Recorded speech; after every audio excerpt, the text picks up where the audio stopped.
This has been one hell of an experience.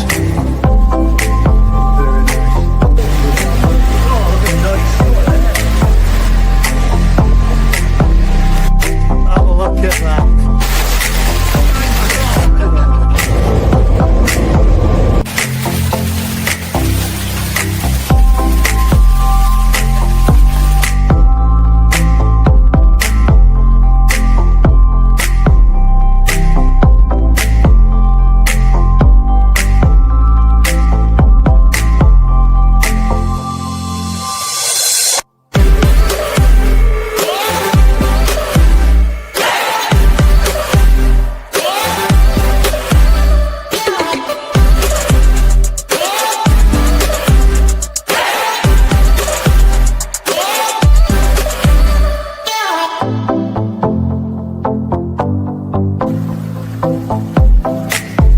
Changing the car.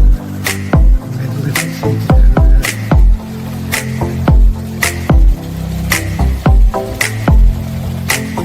Into the little bush. You can see inside. Feel the fabric.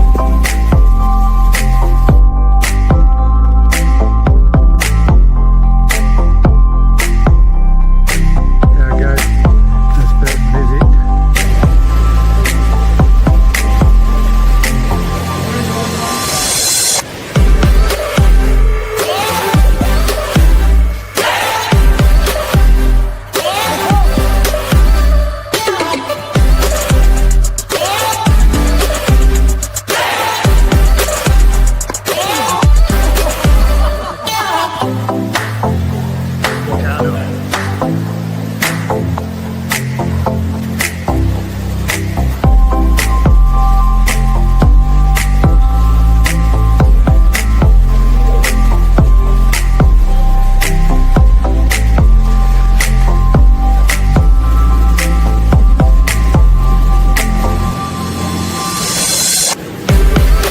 Picking up his pictures, random dude just come up.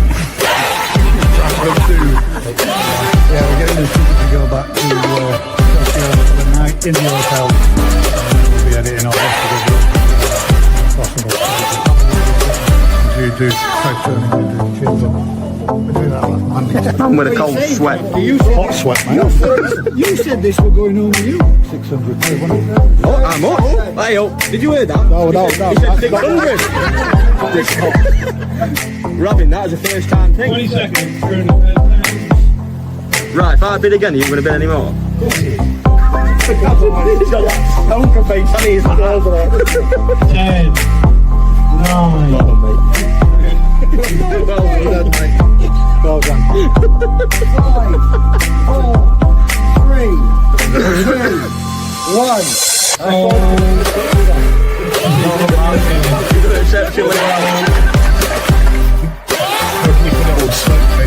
But then, do you not get? If you get a swipe, do you not? Does it not start to build up down? I had to do it. You've eaten everything I've ever built on a slope, mate. I forgot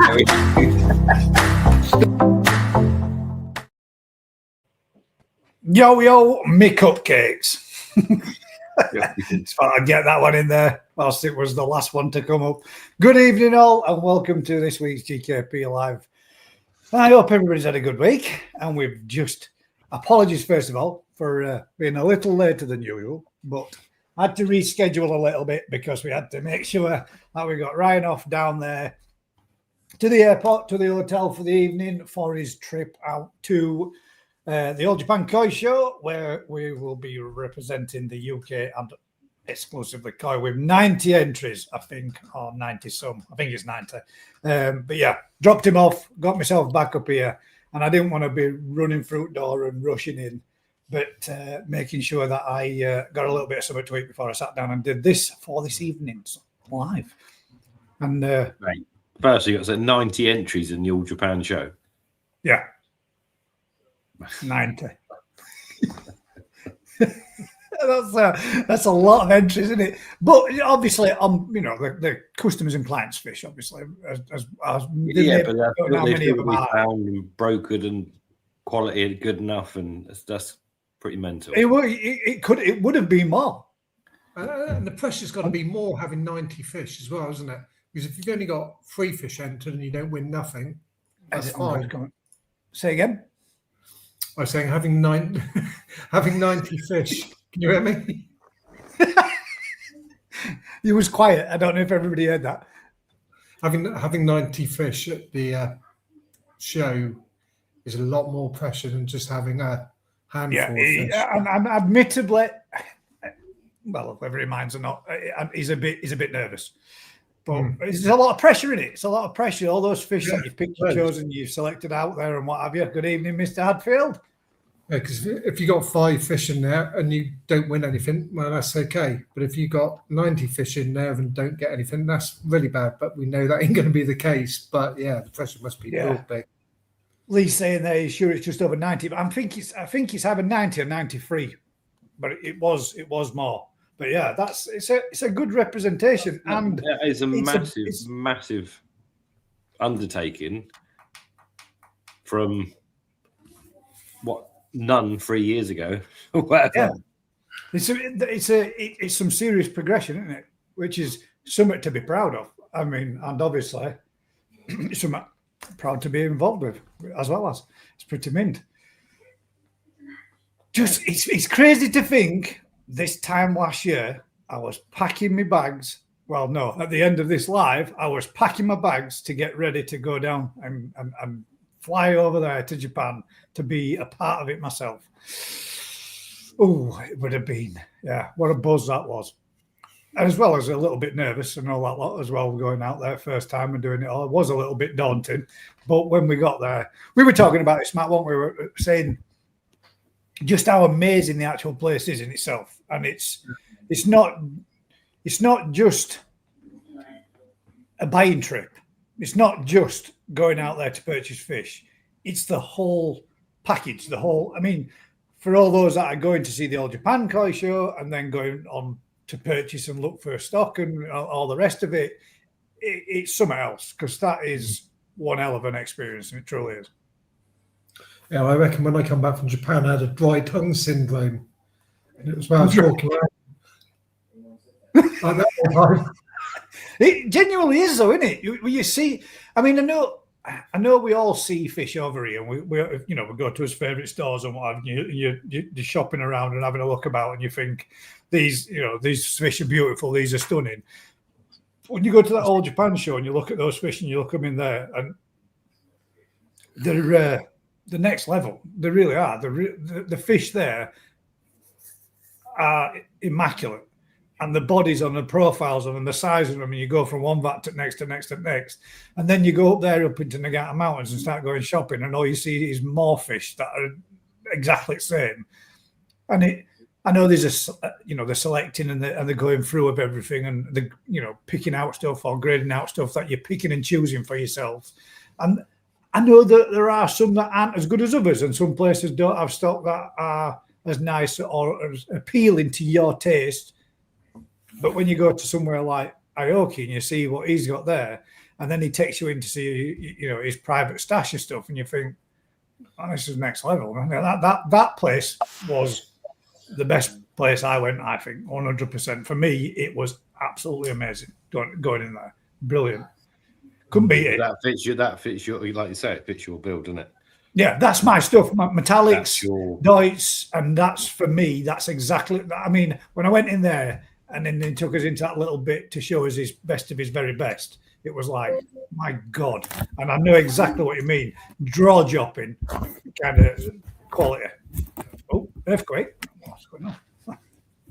Right, down in Devon. I was like, deepest Dorset. What you're looking forward to most, then, Matt, when you get out there? Because you are literally. When do you set off next? Another week, is it? 2 weeks. 2 weeks tomorrow. 2 weeks tomorrow. Ooh. Yeah. He's dreading it. I'm looking forward to actually just seeing it again without the gobsmacked bit, if you know what I mean. Yeah, because there's an element of it's going to be slightly different this time, isn't it? Because you've already experienced it, but you're still going to get to see that wow factor from your clients that you're taking, aren't you? So you're going to get that buzz feeling from them as well. Yeah, it's going to be smart. There's no pressure, is there, Matt? There's no pressure when you're selecting your fish. You're just going to go in there. You're just going to do your thing, and you're going to smash it. And what do you need to say when you finish with your pan full of fish? Hey! Hey, yeah. Well, I've been practicing that one all week. Hey! A little bit deeper in the voice as opposed to a nice higher pitch. You want to sound confident. Hey! But right, we've got a full audience in the 98 people, and thanks very much, guys, for joining us. Even though we are a little bit later than what we normally would be, I thought we might end up with slightly less people watching, but it's good to see you all still here week in, week out. If anybody else got any topics they would like us to have a talk about, as Craig has done here, just drop it in with a question mark first, and it'll stand out from everybody else's because it highlights it for me now with StreamYard making their alterations, which is pretty cool. Any topics, anything you want to have a natter about or a chat about? If anybody would like to join us, feel free to drop me a message and say inside the comments, and I'll post a link. If you want to come on, you're more than welcome. We have got Crafty joining us. He's obviously either at work or traveling from work, and he will be with us and on again this evening with us. We may have another guest. Should he choose to? He's got an option, but he's welcome if he wishes. What we got to talk about? What do you mean? Welcome if he wishes. Welcome if you wish. He's hiding in the bushes. It's the number one. Some people think that I pay for a subscription to have 10 people. So yes, I get but the panel is normally a 4-man team, and we do what we do, and we talk about what we talk about. And I sometimes think it would be a little bit nicer if some other people would come on. But then again, if we do, there's a certain somebody not too far away from us that tends to get a little bit and doesn't say much and goes a little bit on the quieter side. And I think you need to bring yourself forward, Matt, Howie Coy-Dorsey, and get it out there. If you've got an opinion, you should say it and fuck them all. We just ban all. Let's just put some cats amongst the pigeons. Yeah, ban all that's the imports one. of koi. If you've got an opinion, throw it out there. I think all imports of koi from Japan should be banned. Yeah. So the British Koi Breeding Society can expand exponentially and become the only suppliers of fish in the UK. Why not make it a closed market? Let's go for You it. imagine if they actually, it's a good little topic though. You imagine if they did, like with bird flu and mad cow disease, where they won't let you import. You imagine if it did happen that you were not allowed to bring in any fish from outside the UK alive. What's mental is they did with normal carp. They've done it with normal carp. They did with the case with so because we had a cleaner status than everywhere else in the world. They basically to import normal carp was next to impossible, but to import ornamental carp was literally you could buy them from anywhere regardless. Mental. No, you wouldn't have thought that, would you? What is your opinion on that, Matt? Well, Buy two, get one free. well, I didn't know who it was when we were over in Japan. They were talking about it that at certain times of the year, one of the streets, all the locals come out and sell their koi in bowls down the road. I can't remember who We that should was. start doing the same. I might get a few balls and bring them home and stick them out there. To be honest, it's double standards, though, isn't it? Because you can't import koi to Japan. They won't let anything come in. I don't blame them, but it's a lot stricter. Yeah, They'll ship anywhere in the world, but they won't accept. That's not free trade, is it? Now, have they done that deliberately to stop any outsiders coming in with their fish? like the Chinese are doing a lot now, aren't they? Well, it's probably it's their like cheddar cheese, isn't it? Trademark, isn't it? Why wouldn't, if you've got the best, why would you bring anything in and risk? You just don't, do you? No. But that's a government looking after. That's a government looking after a specialist industry, as opposed to a government. I don't know. Probably not the place to go with this one. Yeah, the government. Let's not go there. That could open up an all can of worms, can it? All the conspiracy. Anyway, theories. I was looking to buy Greenland from a new polytunnel. Talk.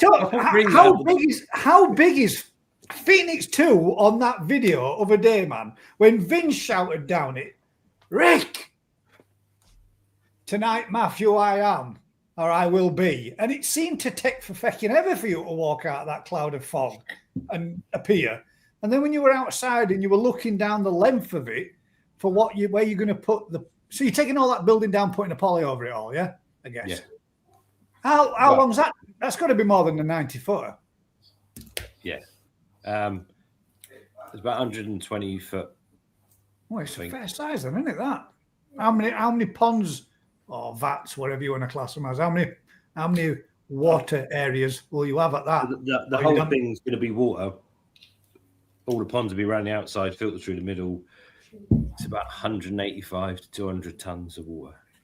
Shit. Maybe. That's a lot of water, mate. It is, because it's going to be What shallow. was with the spaceman outfit then? Because are they old asbestos sheeted roofs, or are you just being safe? It's asbestos. It's that concrete mix, they call it. Asbestolux. Oh yeah, something else. It's just it's so wet, it just disintegrates. Yeah. Mental. It's like rotted away, but yeah, just for health and safety, we kitted up for it. Get it down, get it off. But the roof's off now, so literally do the woodwork tomorrow, hopefully. And It was pretty good to see that some of the ponds were holding water though still. yeah, we'll redo them all, but it's the block work in it that takes the time. Yeah. And I drew a quick plan and said, oh yeah, we just need a few blocks to do the 16 filters and the rest of the walls.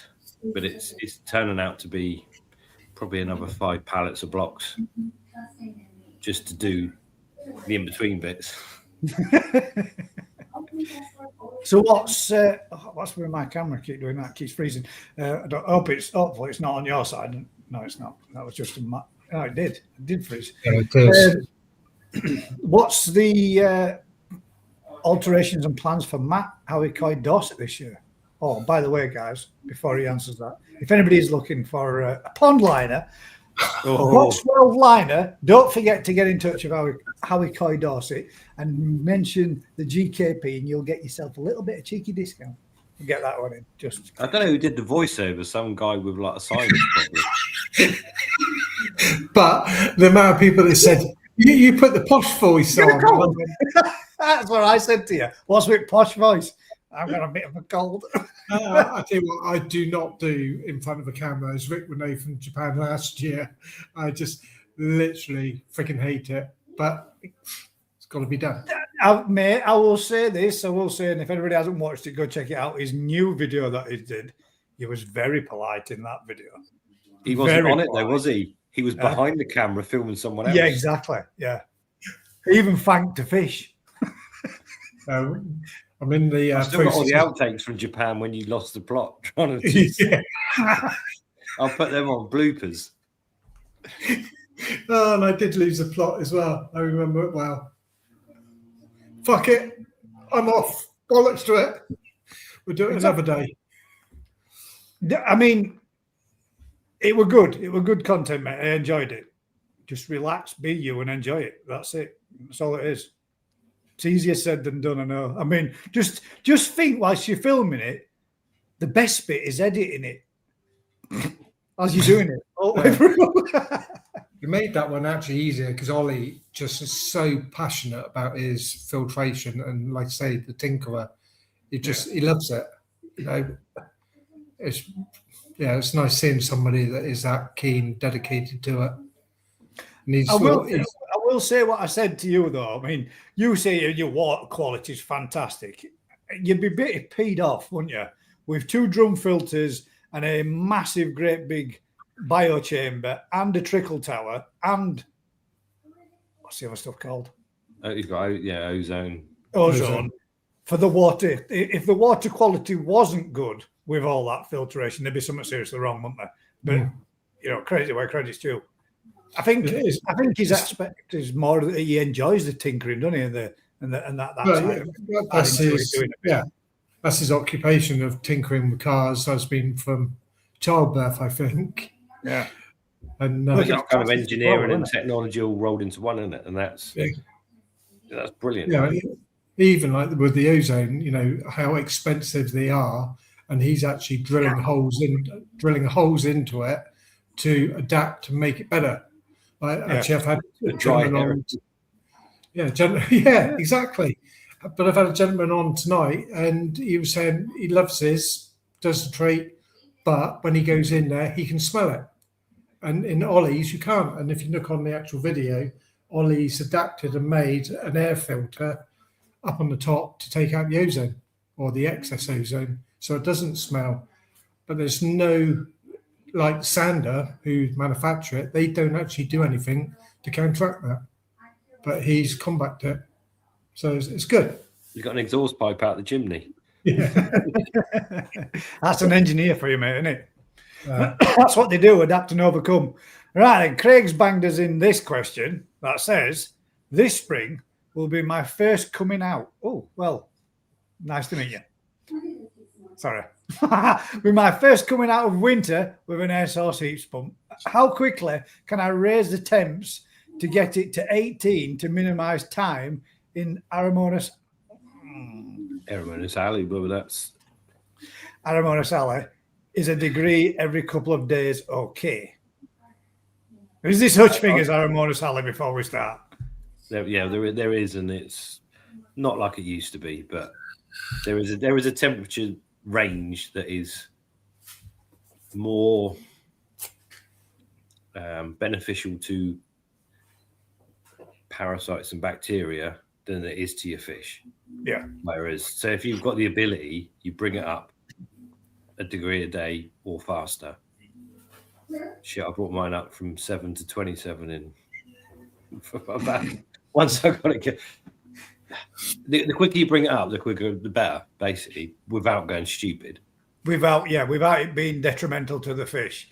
Yeah, but to get it through that area quicker than a degree a day is fine. They'll adjust without an issue. So yeah, it's not. It's there we go. Not, the only time that if you've had problems of ulcers and bacterial problems previously, and you've got them really cold to combat that, and then you're trying to, that's when you might want to go for it a lot faster. But so you get past it quickly. That's almost like a back in the day, 20 years ago, where you get stuck in that spring of 12 to 15 degrees hot day, and you're sitting in a horrible temperature zone where the fish are sort of feeding 1 minute and they're sat on the bottom the next, and that's not what is called aeromonosality. It just weakens the fish and gives any issues. So if you've got bacterial problem lurking, that's when it's going to cause you the most problems. And once you start hitting 23, so 18 is still not really warm enough. You really want to be hitting 20, 23 degrees. When you're going to do it. Do it. In my opinion. Do it. And any females in the pond will probably spawn. Regardless. So what's your opinion on that, Matt? Well, I'm just wondering on the percentage of people that can't actually do it. What are you being a knob for? He's jealous because you're going to Japan and he's not. just thought I'd be a knob. Why not? God. I do that on every opening video when I'm over there. There's one for you guys. Are you being a knob for? Get your arms out. Yeah. It's hard though for the other people that haven't got the heaters because they've got to go for It's even harder for fish. yeah. Sorry, bit of tongue in cheek, but I was proper surprised though how much we've gone from the other week when I was saying man froze over and obviously freezing cold for them and they're all packed up. Looked on camera today and all of them cruising around. And the only reason why I looked on my camera is because I got a warning. And what it was with all the fish just all come down bottom of the pond and start swimming around and it alerted camera. And I thought, oh, well, shows me they're a lot more active than what they were. So you're feeding again now then? No. It's too cold, mate. I'm thinking I'm at about 5 or 6 degrees, and I'm not banging them out in at that temperature. But they are. I can't stop them from chewing on algae outside at pond. So if they want to eat that, they're going to get it. That's up to them. Can't prevent that. But they were all grazing a little bit. Yeah, it's one of them, and but the majority of people, you are just a slave to the weather, aren't you? Yeah. What do you do if you've got the luxury? The trouble with air source heat pumps, like I say, I've had so much issue with mine on the Munger tunnel, but it's when it's drawing warm enough air to run properly, it's good as gold. But when it goes cold and it's not drawing any warmth, so when I was away, I turned it off as a precaution. Temperatures dropped so much that then it's drawing cold air, even from the ponds. It was frying fuses and it was obviously working so hard the electrics couldn't cope. So now it's running an absolute gem again. It's 27 degrees. But it didn't take you that long to get back up in temp either, did it? Longer than I wanted, but yeah, it's I know, isn't it? It's the warmer the ponds are, the warmer the air source heat pump, the way I've got it set up, it's drawing, the more efficient it is, the less work it's doing, the more heat it's putting in. Can you not have them? And it might sound like a silly question, and we always say this isn't a silly question. Can't you, if you've got them inside the actual polytunnel itself? We do.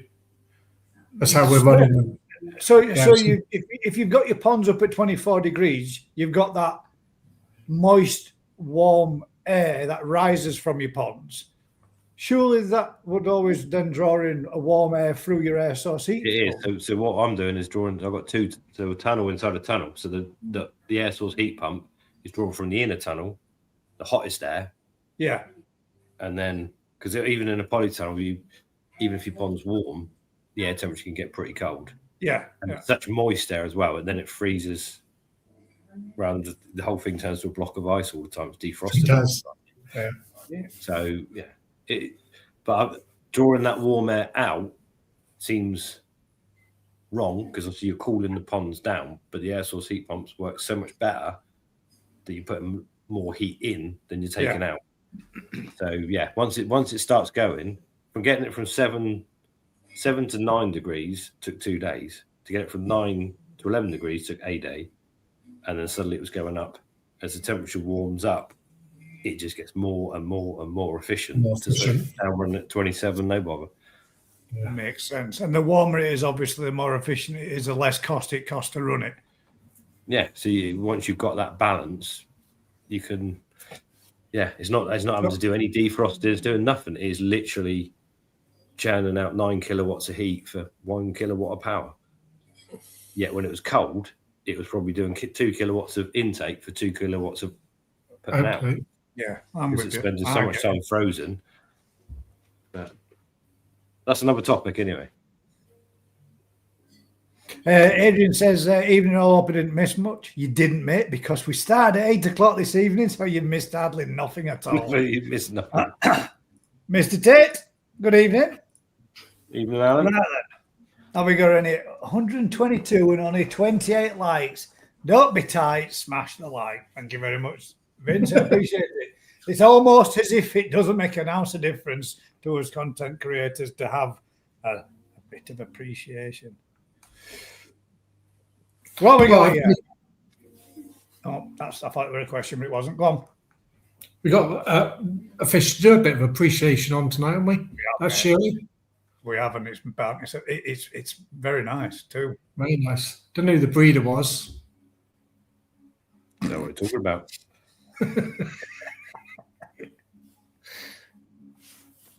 All right, then. There we go. Has anyone looked at using or is using an LPG gas boiler and a heater exchange to heat their ponds? As it happens, As it happens. as it just happens, that weren't prepped at all, were it? But this man has just dropped a video about somebody, I forget the gentleman's name. What was his name again? Sorry. Ollie.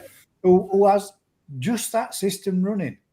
And I'm pretty sure from how it seems to come across in the video and the previous one, that Matt's the one who's been down there before, I don't think he would have any problems, or I think he'd probably enjoy explaining just how he set it up and how he's done it, because he seems that kind of guy.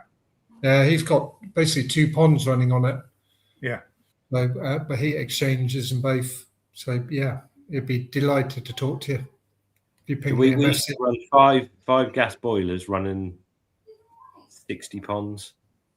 Just chuck us his number over in a text, Matt, and I'll put it across bottom Barnwell. Yeah. We'll broadcast his number. If anybody's got any questions on the serious tinkering side of things. The problem with LPG is it's too expensive. It's too expensive to buy in it now to run. So we were running 5 boilers. LPG gas is tankers expensive. in, yeah. So we had a contract at 11p a litre. And by the time we finished, it was £1.20 a litre. So The oil systems that we run at work, they're very good. Very, very good. they are, but they're trying to phase them out, aren't they? So they were supposed to be phased out new boilers by 2026. That went to 2030. And A lot of new builds are all getting air source heat pumps fitted outside their houses now in the back gardens. They ain't actually they're fishing shitting boilers comparison, anymore. aren't they? Air source heat pumps are great, as we've just discussed, when Unless it's it gets warm. then the shit. And then when it's really cold, everyone's going to be like, oh, shit. Imagine the amount of technicians that are going to be coming out because of packed up air source heat pumps. It's mental. More coin, more money for it. Yeah, the liquid propane gas, man. Honestly, we set up what is Phoenix 1 and 2 and the other side, which no one's ever seen. And we had from the old turkey farm. So all the big 100,000 litre tanks were there. They were monsters. So you take 2 tankers to fill one of the storage tanks. Shit. And it used to cost a few £100. And then suddenly it was £2,000. Every time a lorry turned up, it was £2,000. It's like, wow. So it went from a few £100 to a few thousand. From 11p to £1.20. So it went 10 times, went up. So when the contract ended to all the price hikes through the gold, it just went mental. And it just wasn't a viable option anymore. I've just messaged Ollie to see how much it does actually cost for him to heat that pond, because this is a 20,000 litre pond, so it'd be interesting to see how much it does cost. Oh, there we go. Look, see, he actually has put in there. Yeah. I would be more than happy to chat about it. So if anybody does want any information on all of the tinkerings that he's got and what he's got going on, contact Matt from Howikoi, and Matt will say that Matt will be able to put you into touch then with Ollie, because if you're lucky enough to be on natural gas or whatever in your house or whatever, that's got to be the cheapest option, isn't it? Yeah. If you've got a gas supply to your house, a gas boiler to run a heat exchange to your pond is the cheapest. And if you're out in the sticks like Ollie, then obviously you'll oil or liquid LPG or whatever. But you've then got... Talk about that one. The future will be hydrogen boilers and heat exchangers. There's little nuclear thermo reactors coming out in there. No, there is little... They're honestly, yeah. Someone was showing me about them. But yeah, anyway, different again. I'm sure the technology's there, and I'm sure it's being held back by certain companies. Yeah, I'm sure there's lots more things out there than what we actually get that's being held back, so they can rinse his asses as much as it possibly can. That little polytunnel I built specifically for the Jack ones, with the way it's built, with the insulated ponds, with the reflectors, the temperatures in there are phenomenal. Now, even now, I've got feed-in temperatures with no cost whatsoever. And that's purely insulation, catching the heat and then radiating the heat into the right place. So, And I'm not saying everyone do that with their garden pond, but there is options. so there you go, Rick. LPG's come down to 65p now. So it's come down to a bit. That's what I'm saying. So we went from 11p up to £1.20. So it's come back down to 65p.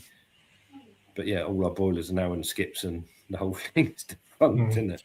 So the problem with anything, unless you're on a contract with it, even if you are normal gas, the way that the prices have gone on electric and gas over the years goes all the way up and then starts to come all the way down. I guess you're in whichever way you go, whether you have LPG, gas, or electric. Normally they all spike all at the same time and then all drop off together. Look at oil. When COVID was on, oil was just absolutely stupid money, wasn't it? Cheap, because the planes weren't flying. They had an excess of it, and they had to get rid of it. Yeah, OPEC sort that out, didn't they? Keep the barrel prices about right. $80 a barrel this week. We have a question that has been put in from Barbara Hurley. And it's a question that she's got for Rick. And the reason for the question is it's something that you touched on. I'm guessing it's either going to be in one of the videos or one of the lives that you've done this week. And it was yesterday you said that rolled gills were caused by environment. Could you please explain a bit more, as some of last year's fry have rolled gills? Is it because they're in a tank, 8 fish in a 75-litre tank? I know, yeah. So you won't ever. It's an intensity of farming that the ammonia levels when they're young, the food, the higher the protein the food, any gill irritation, intensity in terms of fish stock, all contribute to that pelagic gill. So if you put a batch of fry out into a natural pond, you will never see it. Yeah. Unless something's seriously wrong with that pond. But the more intensively you rear fish, the more you see it. And the more we see it is with too high protein foods in an environment, in an intensive environment with high protein foods that obviously will make the fish grow, but the environment isn't good enough to make the fish grow at the speed it could grow. So you've got excess ammonia, even though the filtration's taken it out, it's still there at a level. Any type of we have certain ponds where you have a certain algal bloom that will cause problems. Does it really? The size of the algae, in terms of its structure, will irritate the gills, and then you get the same effect. There's lots of mixed.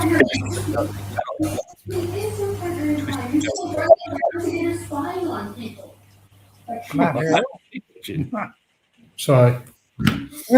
Yeah, I was boring him for a minute there, but yeah, you also get the twisted back end of the fish, like the tail tube kinking up or kinks in the tails and whatever. And again, that's like a more of a deficiency, but they're not genetic issues, they're environmental issues. So yeah. Is it something that can be affected as well if you've got high ammonia levels when they're at hatch, just prior to hatching too, in the development embryo stage? They're not even developed then. So you.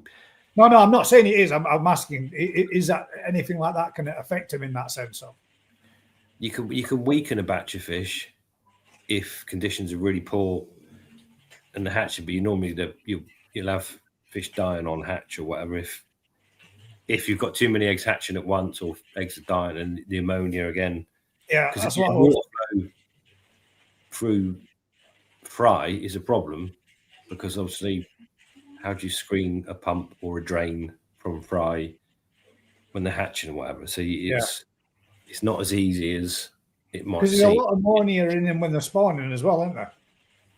Yeah, so we cut all that out. So obviously we transfer the eggs to a fresh environment, cut out all those waste products, including the milk and all that, but you still get a surge of ammonia when they sort of hatch, which is quite negligible. But if you've got 1 million eggs hatching in 1,000 gallons, yeah, then it would be more stuff. it's Yeah. not That's why I negative. was wondering, because it's been something that we questioned before when we were spawning stuff down at Dazzlers and what have you, if that was the case, because it was a smaller volume of water but a shit ton of eggs. Yeah, Then you can smell it. You literally can. Yeah. You can smell it. Yeah. So there's issues, and we've also had issues in the past where to get the temperatures up, you might cover the ponds and heat the ponds, and then Jesus, can you smell it? Because it's you can't when you're covering a pond to keep the heat in, and you take that cover off, you feel the heat, but two, you get that smell, don't you? You get that hit of. And also, if you've got ammonia gassing off a pond, you know the ammonia level in the pond's way too high. You're in trouble. So anything like that, and I think the problem with commercial fry. It's like when you open a bag, isn't it? When you're getting a big shipment in, when you open that bag, you get hit with that box. Yeah, Ow, that's bad. If you imagine they design a food to do the growth rate and to develop the body at this particular age of a fish in an environment, that's great. But if you've got too many fish in an environment that they're not converting that properly, then all of that excess protein and whatever is just coming out as ammonia, and it's all a gill irritant, and that's where you start getting all the gill problems. And it only happens in fish in young stage of life, whilst the gill plate is a soft, or can it happen to adult fish? It does get worse. Yeah, it can happen with older fish, but it's much more. So basically, the bone structure of a fish when they're young isn't bone. Yeah, that's what I mean. It's more flexible and pliable, isn't it? So that's why you get these deformations much more with young fish, because it's not a solid bone. It's something that's quite flexible. And obviously, as the fish develops, it becomes a solid skeleton. But yeah, and the trouble with a batch of fish, if you push the boundaries too far, you've not noticed, you don't see the outcome until further down the line. Until they get further down the line and you start getting emphasized to them, then it's emphasized more. Yeah. And that's just farming, isn't it? You can't farm. It's funny how it seems to only happen to. I mean, because the first time my dad got some fry, at that particular point in time, I had very few fish in my tropical tank other than a couple of bigger fish that had survived. You know, you get 1 or 2 years out of neon tetras, blah, blah, blah.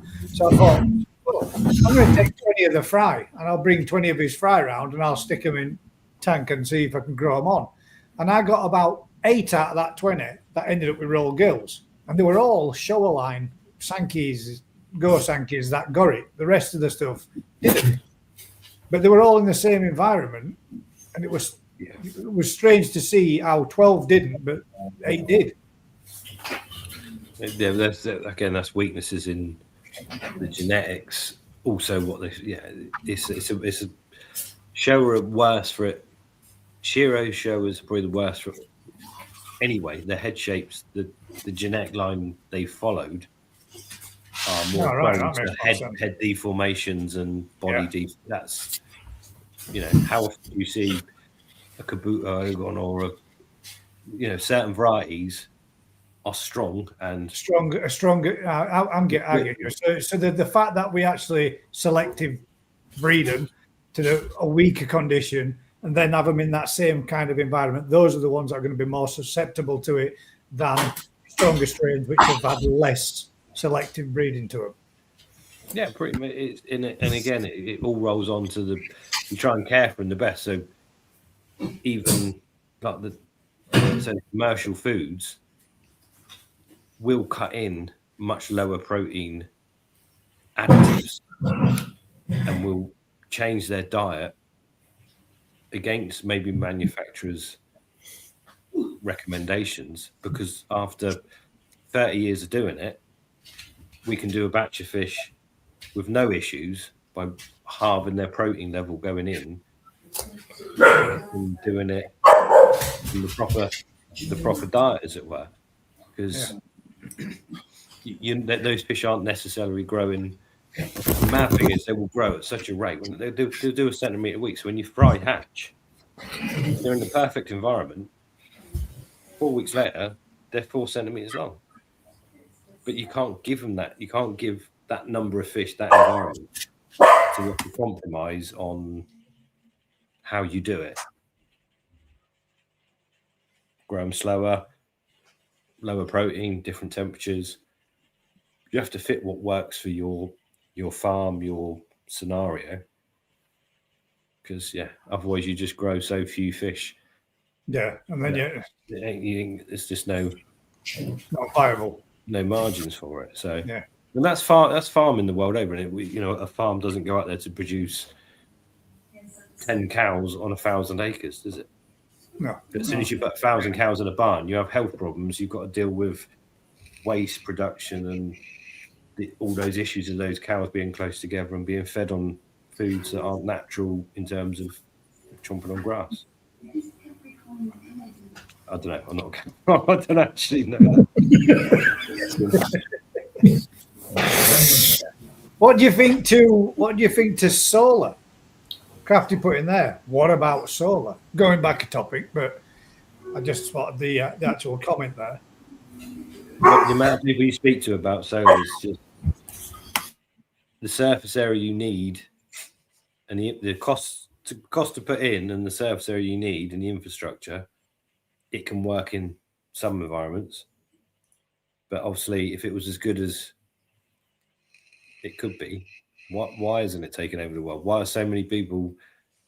Yeah, there's plenty of space and plenty of roofs and plenty of buildings, but yet it's not that popular. There's some countries now that are starting to put solar on the actual railway tracks where because the clear, wide open spaces, and then putting them on the inside of the tracks so that they've got solar panel after solar panel after solar panel for miles and miles and miles. Problem is, it's that initial outlay, isn't it? Not a lot of people. Yeah, not a lot of people would have, say, £6,000 expendable money that they could use to put solar paneling in to save it over a 3 to 4 year period. Yeah, long term, it's brilliant. But who's got the money in the first place? Well, it's the longevity in it. As after 5 years, you have to replace it. But where does all that go? In fact, Luke should be on it. And that's what your nipper sells. You should be on it, giving it. Yeah. Energy is one of those things, isn't it? I think that Luke's been doing a lot of is they're selling battery units. So if you've got a dual tariff where you got daytime and nighttime electricity, and it's at 2 different rates. Oh yeah. So you can store cheaper energy. So, they got back through the days where it's more expensive. That's a good idea. Yeah. And they reckon the saving on that is quicker than on the solar panels. Wow. We got approached about that, but it's like 2 container sized units for the batteries. There's quite a big 2 containers. Ain't going to fit on most people's land. No, you wouldn't want to stick your tongue on them to test if they were powering them, would you? And the outlay was about $400,000 for the containers, but apparently they'll give you that money to buy the equipment, but they guarantee you'll get your money back. But it's like, I don't know. It seems a bit like who's got the space for some of that size and that capacity? It sounds like a great idea until they go, well, we've got work, we don't need that anymore. You've now got 2 containers of batteries. What about this for an idea? Could you build underfloor heating into a pond? Yes, you can. I've seen it done. You can. You have, haven't you? I've seen it done, yeah. I mean, the underfloor heating, don't have put out some heat, but I don't know how expensive it is to run, but I know it's very effective. Very, very effective. But it's no different to running a heat exchanger, isn't it? You've got to put hot water into... Well, no, there's not just hot water. They do it through electric as well, don't they? You can have electric ones or hot water ones. Yeah. But it's the same thing. You can only put X amount of energy into something. So if the pond's built insulated and whatever, so it retains it, it can be effective, isn't it? But if you've got a pond that's sat in wet ground or sat up high and exposed, or it would be ideally suited in an environment like not so much a polytunnel, but a building with a pond inside, indoors, and then doing it in your construction side of it before you concreted it ready for your fiberglassing to go down, kind of thing. Yeah, so the original ones that I did, the 75 ponds that I had were all 10-ton ponds with heat exchangers, all fully insulated, but they were in like the old turkey sheds. So the natural light was not high enough to get the colours on the fish. So there's nothing, as much as I took the sheets out and put polycarbonate, it was not. So you ended up paying to grow the fish and then still having to put the fish outside somewhere to get conditioned to a colour, conditioning, which was a lot harder because you'd lost all that. They were so far behind that you then had to try and regain it, and it was just, why bother? In the end, it was like all that effort when you could put them back out on the farm, they gain that out in the ponds and look better for it. And you're like, well, it's not being funny. That's why every Japanese farm's a big glass house, isn't it? Yeah, it isn't it. They don't have any trouble with it at all. It's like literally, yes, you haven't got as much sun in the winter, but you've got enough to maintain what you need. And yes, you can buy lights that can do a certain amount of a job. But you're still paying for the lights and the power to run the lights and the heating to run the ponds. Lee Hadfield's doing that, and he's putting the lighting over his ponds in his garage. But I didn't realise that they'd have to be. I mean, I think on the pond. Yeah, pretty much on the surface, aren't they? I mean, like maybe 6 to 12 inches away from the surface. That's lots closer than what I expected. LED lights, they're less to run, but you've got to use so many of them. Again, so you end up, yes, you've got an environment where it's controlled, but it's still not as good as a polytunnel or a greenhouse, is it? No. Or maybe it is. I don't know. But we're all limited with what you can do. It's not a perfect world, is it? We can't just build great big greenhouses and polytunnels in your garden and run heating in and have an insulated pond and drums and RO units and UV. And before you know it, that pond's costing you more than your house in the drive. Yeah. Or have this, Vince is saying, or have the space for the batteries. Yeah. I'm sure there's something out there. That's another one. If they put like a little exercise bike in every prison with a little dynamo on it. Put a prisoner on a bike, fed like hell for an 8-hour shift. Yeah. You're in prison for 24 years. You've got to cycle for 12 hours a day. Power. That's supposed to be a good way of heating. I mean, I watched a lot of, I watched them grand designs and they build all these fancy houses. At one time, when they were all being done about 2 or 3 years ago, when I was watching the program, it might even be longer, it might be 5 years ago. But there were a lot of these houses put in underground sort of like heat systems, ground source heat pumps, where everything's done and they put backwards and forwards underground, and that drawed heat from it to warm the property. Yeah, but again, they're only limited on the ground. So obviously they work really well in Scandinavia, in countries where you've got warmer ground. So basically, you're taking an air source heat pump takes heat from the air. I was going to say, isn't it? It's exactly the same as an air source, isn't it? But you're taking the heat from the ground, and when the ground, if you're somewhere where you've got that, we just live in a shit cold country, don't we? Talking about it, that's. We all need to know where you live, doesn't it? If you live down on a chalk area like Matt, the ground water will always be 10 degrees, pretty much. Period. So you can use that. You're saying on average, the ground temperature across the UK is 8 degrees. But where you are, it'll be warmer than somewhere in granite hills of Wales. Yeah. So, and again, so you've got certain areas will be much more effective than others. But yeah, a lot of springs come out at 10 degrees year round, regardless. 10 degrees doesn't sound great, but if you can turn that 10 degrees to 20 degrees. What's that? I have 2 power wall have 2 power wall on that one there, and then it says, hang about, let's find the biggest. Raining all day and I still generated 6 kilowatts. Need wind gen for the night time. Have 2 power walls. I can't moan because I only have 1 power bill per year. 3, 2, 1. You ready, gentlemen? 3, 2, 1. Oh, the boss. Fucking hell. Turns up late. Look at him rock up late with pout on. Boof! Have that. I tell you, I don't understand what the fucking big fuss is about. What, turning up late? Mate, you can't be late, mate, when you're the boss. That's why I put it in there. Oh, man. How's it all going? Full of shit. Oh, mate, I was stuck in traffic, guys. That's why I did send you a little message. But you can't be stuck in traffic. Gaz did the same road as you and got back in time. No, we never. One, surely. I use the M1. It's crafty, Marie. He's got a big mouth. He just come in shouting. I was going to say, he's bloody loud. It's well loud, isn't it? Can't win. I know.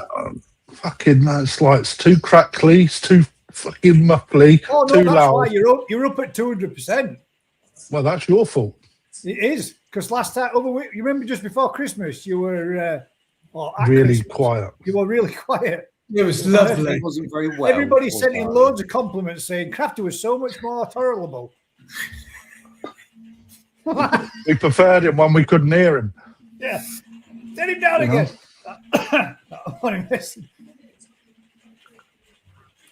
Yeah, I've just done down there and back, dropped him off, and then back here. So an hour and a half to work, 3 hours. Well, no, half hour then to go to Ryan's, pick him up. Then from there, 3.5 hours to drop him off at airport. Turn around 3 hours, 10 minutes ish back or thereabouts, and then an hour odd back again. Are you off tomorrow now? I am, yeah. Well, I am, and I'm not. Where's the run then? That's a good idea. That's a good idea, that Matt. I should do that. Don't know what to get up for. So yeah, I could. I shall get some rum to go with my Pepsi. Pepsi and rum. So they have the same run as a Pepsi and Coke. Exactly the same. Same but different. Red Bull's better. No, man. The last time I had any of that, I had like 21 Red Bull and vodkas, and I thought my heart was going to pop out my chest, man. That was bad. Never want that ever again. Ooh. Oh, look, we'll do a double one. What is How it? the fuck have you got one of them? Mate, we've got to put our cups up to Lee because he's on the verge of being a dealer. Oh, if I pull that one from out there, it'll all fall He's down. on the verge of what? He's on the verge. He's on the verge of a nervous breakdown. Hey, I've got one question though. If you are watching, Lee, how the hell did you order one more pump more than what you needed? Oh no, because you're going to send it to me. That is good salesmanship. Well, yeah, I'll give you that. That is good salesmanship. It's also a good idea to have a backup, mate, just in case shit does go wrong. Even though they have very good pumps from Oase, we're not going to knock them. They do from time to time have a fault or a failure, or if you had, let's say one of them took a knock and it broke or whatever, you've got a whole lot on there and everything you can strip down. Because actually, Oase, and I'm not sponsored by Oase, they are one of the most reliable brands that we sell. We have very, very, very few issues with them. And what's the most unreliable brand you sell? And I'm not sponsored by them. I'm not going to say about reliability. They want to know the unreliability. Let's put it out there. It's not Evolution Aqua. It's not Oase. That's as far as I'm going to say. Now, bearing in mind, we run 7 different lines, so Right. we've just started to put in Pomtec as well. That's We've got a new line of Pomtec. Yeah, but people don't realise that it's last year's Oase. Mate, we've been using Pontec for as long as I can remember. I bet he stopped for a Mackie D's. Mate, I've not had a Mackie D's for Fuck off. One, Before you even one say day, it. One day. One No, day.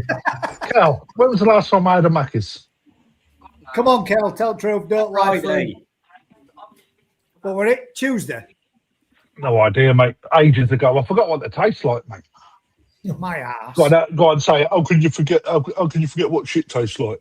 Go on, say it. No, to be fair, mate, every now and again it's all right. But there are the odd occasion where you have it and you think, oh, God, that's a bit heavy. It's laying a bit shit. I want to just throw something in. I don't know if you seen that I put what about solar power? Yes, we did. I don't know because I went through a dead spot and then I thought, fuck it, I can't bother to mess around while I'm in the car. So I don't know what you've said and what you've not. We said, what about Can't it? afford it. It's bollocks. And we said, it seems to make very little difference when you put it in bottom of your pond. Don't get water on. We right, I'm going to throw this out there, right? So I heard you guys talking about air source heat pumps. They struggle in the winter. They do okay in the summer, all right?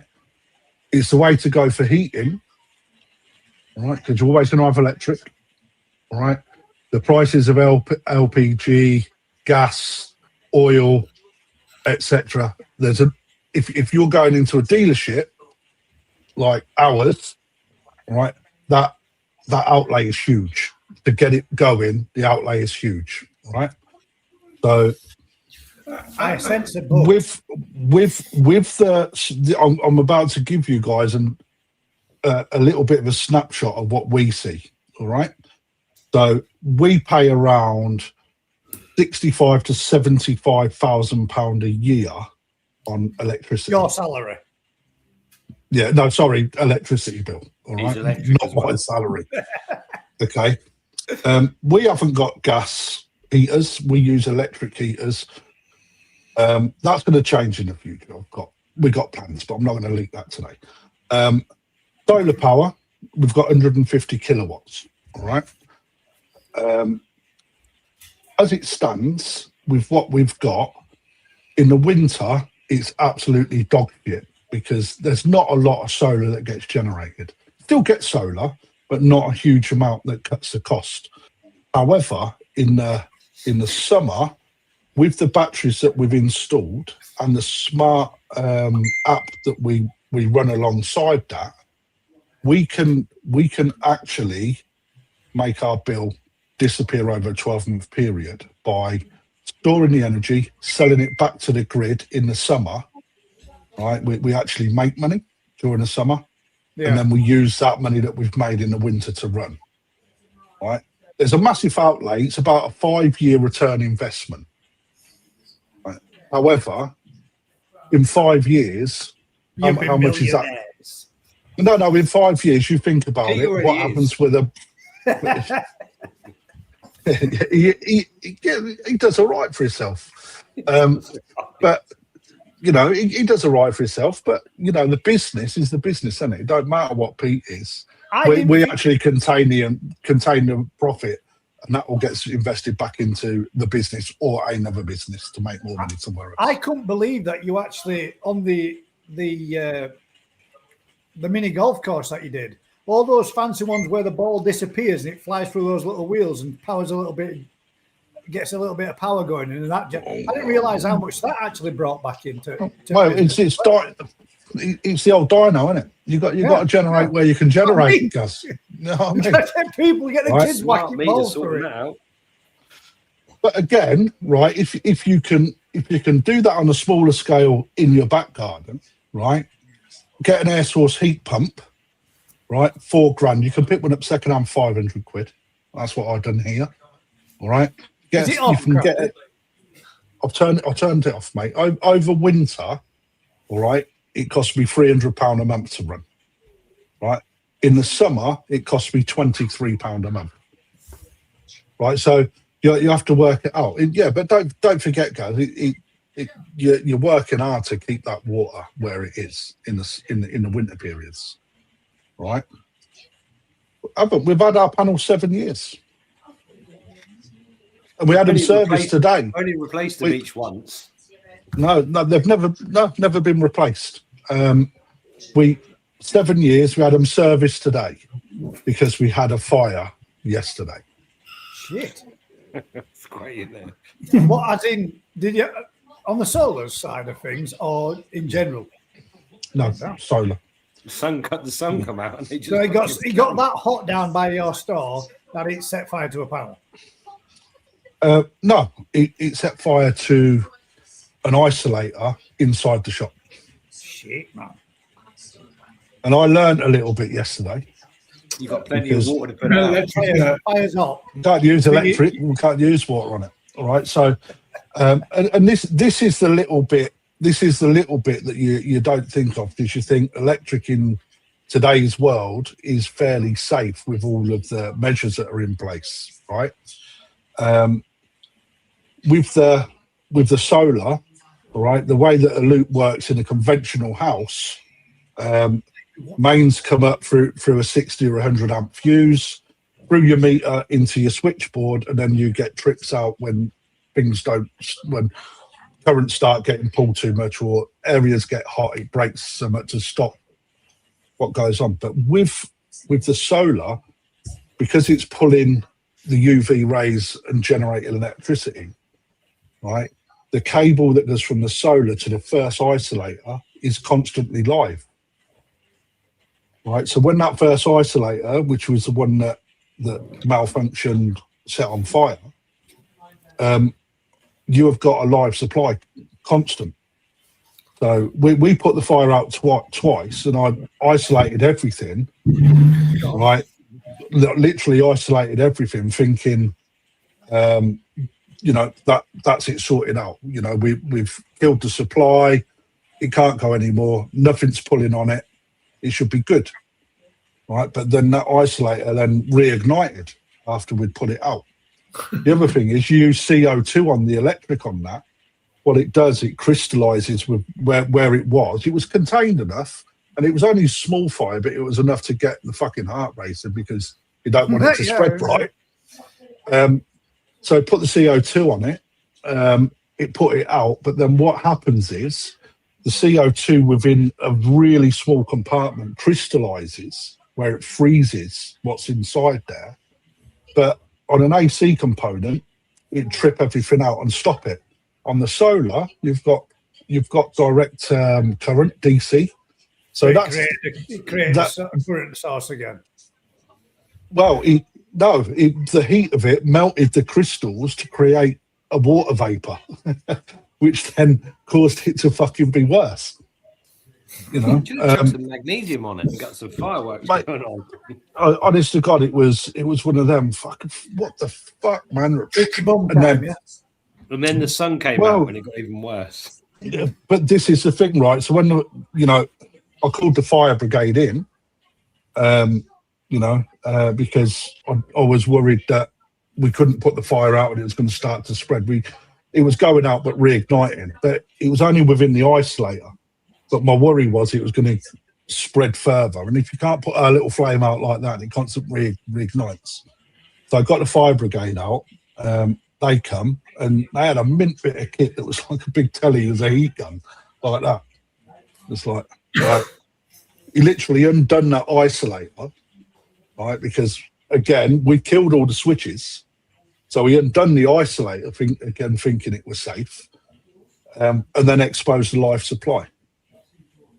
So we've had to have a solar engineer in today, which are very hard to come across. That will, there's no need for a fuse. It's the fuse's job is to break the circuit. You've sold it to me. I'm getting some solar panels. Yeah, sounds like I tell you, right. Sounds like it's a good idea to put it above your pond or in your pond. But again, right. So when there's obviously 7 years is a lot of generations. Every year something new comes out, etc. So I've had someone in today. It's all been fixed. There was a live supply on show. That was the main issue. So we had to literally close everything to keep people away from it. It's the trials and tribulations, isn't it? These are all the bits that people don't see. I've got to bring Matt's this, mate Ollie. He'd be in there like a shot, and he'd sort that right out. He'd convert it into a little gas chamber that created power for the whole area. Yeah. Corniest dad joke of the week goes to Chris. Does the solar engineer charge? Oh my God, Chris. Let's see. Yeah, jokes aside, yeah, it was fucking expensive. Yeah. Put it this way, you didn't need the bill at this time of the year. Hey? Surely that's all your solar panels should be going straight to a big battery setup, where it can then be done. No, they go to an inverter that then supplies the shop, right? But the AI will dictate whether it's going to charge a battery or use the access, basically. So what we do is that the batteries generate a farm, right? And then what the AI does, it monitors the market. So when people are calling for more power, because it's weird how the stocks and shares work with the electric. Companies buy chunks of electric. So if people are using more electric and they're starting to run low on what they buy, they then call for more. So the price starts to, when the demand increases, the price increases. So therefore you sell it back to the grid. And that's how we make our money off of it. You had me at fire brigade. Actually, you know, to be fair, right? We're lucky that it happened during working hours, right? Because can you imagine that could have been if that happened at 2 o'clock in the morning, and the isolator didn't contain what it didn't do its job and contain the issue, right? Then that's everyone's livelihood. Crafty, you know. I put my hand up and ask a question. Would it have done it At 2 o'clock in the morning? Where's the sun? Where's the power coming from? But this is, I asked this question, right? So solar don't just generate the electric. They actually, the way they work is they will still charge when there's no sunlight, when the sun goes down, all right? And at 6:45 last night, it was still drawing. And this is the problem. It's still drawing 640 volts direct. You touch that, you don't let go, and it just carries on charging you up. Right? Honest to God, I learned so much about the differences between a normal setup and Crafty, solar. You failed at number one. Raise the alarm, inform everybody, and get out and stay out. Nah, mate. All right. The alarm was raised. Everybody went out. And when I was on their phone to the fire brigade and they said, you need to leave, I said, is it against the law? They went, no. I said, then I'm staying with my CO2 spray just to keep putting that little fire out because I didn't want it spreading. Was it you that actually phoned again? Was it you that actually phoned the fire brigade, Crafty? Pete. I could just picture you. Fire brigade, please. I could picture Pete outside, well away from him. And that's exactly what it was. There touching it. Have you seen that, Craft? I'm going to get myself outside and ring fire brigade. You hang a fire there. If it starts again, square to it all. You know, but look at what happened to Hobbyfish, mate. That burnt down overnight. 5 years later, you know, that's when they managed to get back into business. You know, it's a massive shock, isn't it? It's a massive shock.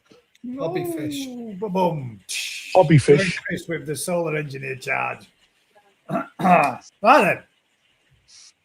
So, how's your week been, Craft? It's been all right, mate. Exciting.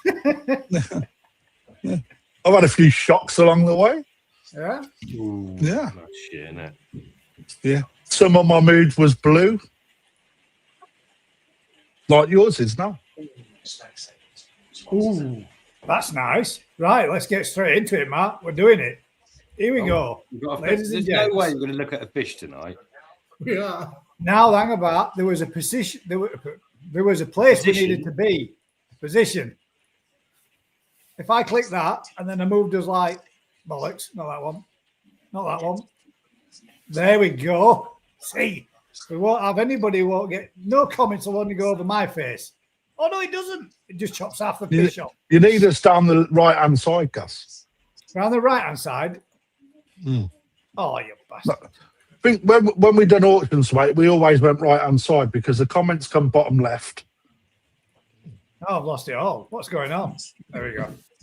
Oh, there's down the left-hand side. So, mate, so that's the normal baby Sankey. I don't get Have you Look at the seen? Benny Have you seen, plate. have you seen the outcome, Rick? I can guess the outcome. So Bigger. go on then. It'd definitely be big. Yeah. The eyes will definitely be near the front of the head. Imagine the Benny is exactly where it is. All the blue areas and the sumi will shrink up. So imagine taking away 75% of the sumi, and all the bluey areas will become white, and all the Benny will be where it is. So all these will become white. Shrink How back much all that sumi into small. All this patch here is probably going to come back and recede back here and here. Yeah, but that'll This- still be Benny because it's sat on Benny. Yeah. That'll be white. I mean that is an absolutely spanking little saying. That's got to be good. Unless the Benny falls off and it's a shit back end. In which case it's not so good. Come on, let's see it. Wow. Wow. I've seen it. I've grabbed these pictures from somebody else and I saw it and I was just like, wow. Wow. But that's done with hell, exactly what you. Oh yeah, it's how important is the sashi line on the sumi at that age, Rick? The sash. No, I didn't. At which age? The depth of the sumi on the other picture, Gus. How important is the depth of the sumi on a Sankey of this size and age? To be fair, in my opinion, it's not. Because the sumi will recede to nothing, but you can see exactly where it's going coming back. So you can see all the areas where it's going to be. The quality there's hard to judge because it's all sat on top of the Benny. But That's definitely the same fish. That is the same fish. 100% it's the same fish. His eyeballs shrunk. No, its head's grown. But right, so the reason I've dropped that in there, Rick, is because, as you know, Go Sankey are fucking hard sales, aren't they? Right, because the development is when they turn into fish like that's on the screen now. Selling them like that is so difficult because the forward vision isn't there. Right, so people will see like on the last miles away, isn't it? So if you took both pictures, and that's a massively easier sale, though, isn't it? Oh yeah, you know, you don't have, you know, most of your forward vision is already done. Oh, that's nice. What I want to see if I can get both of them up at the same time. There is a picture with them side by side, isn't there? Gaz is trying to do it. No, I think there was already a picture side by side. Was there? I'm sure there was, Gus. When I've seen this already, so I might be wrong. I've seen quite a few recently. So, who sent this in? You, Gus, or No, it's me. Oh, I just saw it on somebody's post yesterday and I grabbed it because it just. What the fuck? But I think this is the learning you get from looking at a lot of fish, isn't it? You can see 100%. the body, the Benny, everything about that is from that. What excites me more is the little one. That's what you want to see when the bigger ones, what you really want to see. But the little ones, what you want to see when you're breeding fish. Yeah, That's got all that attention. But that's buying on the small scale is where, if you've got the eye and the forward vision and the time, right, that is where you save a fucking fortune when you buy them like this on the smaller scale, and then you create that on the right, you know. But that on the right, I think in another 2 years will look massively different again. More like the one on the left. They can see where the sumo is going to come back and reconsolidate and become those chunks.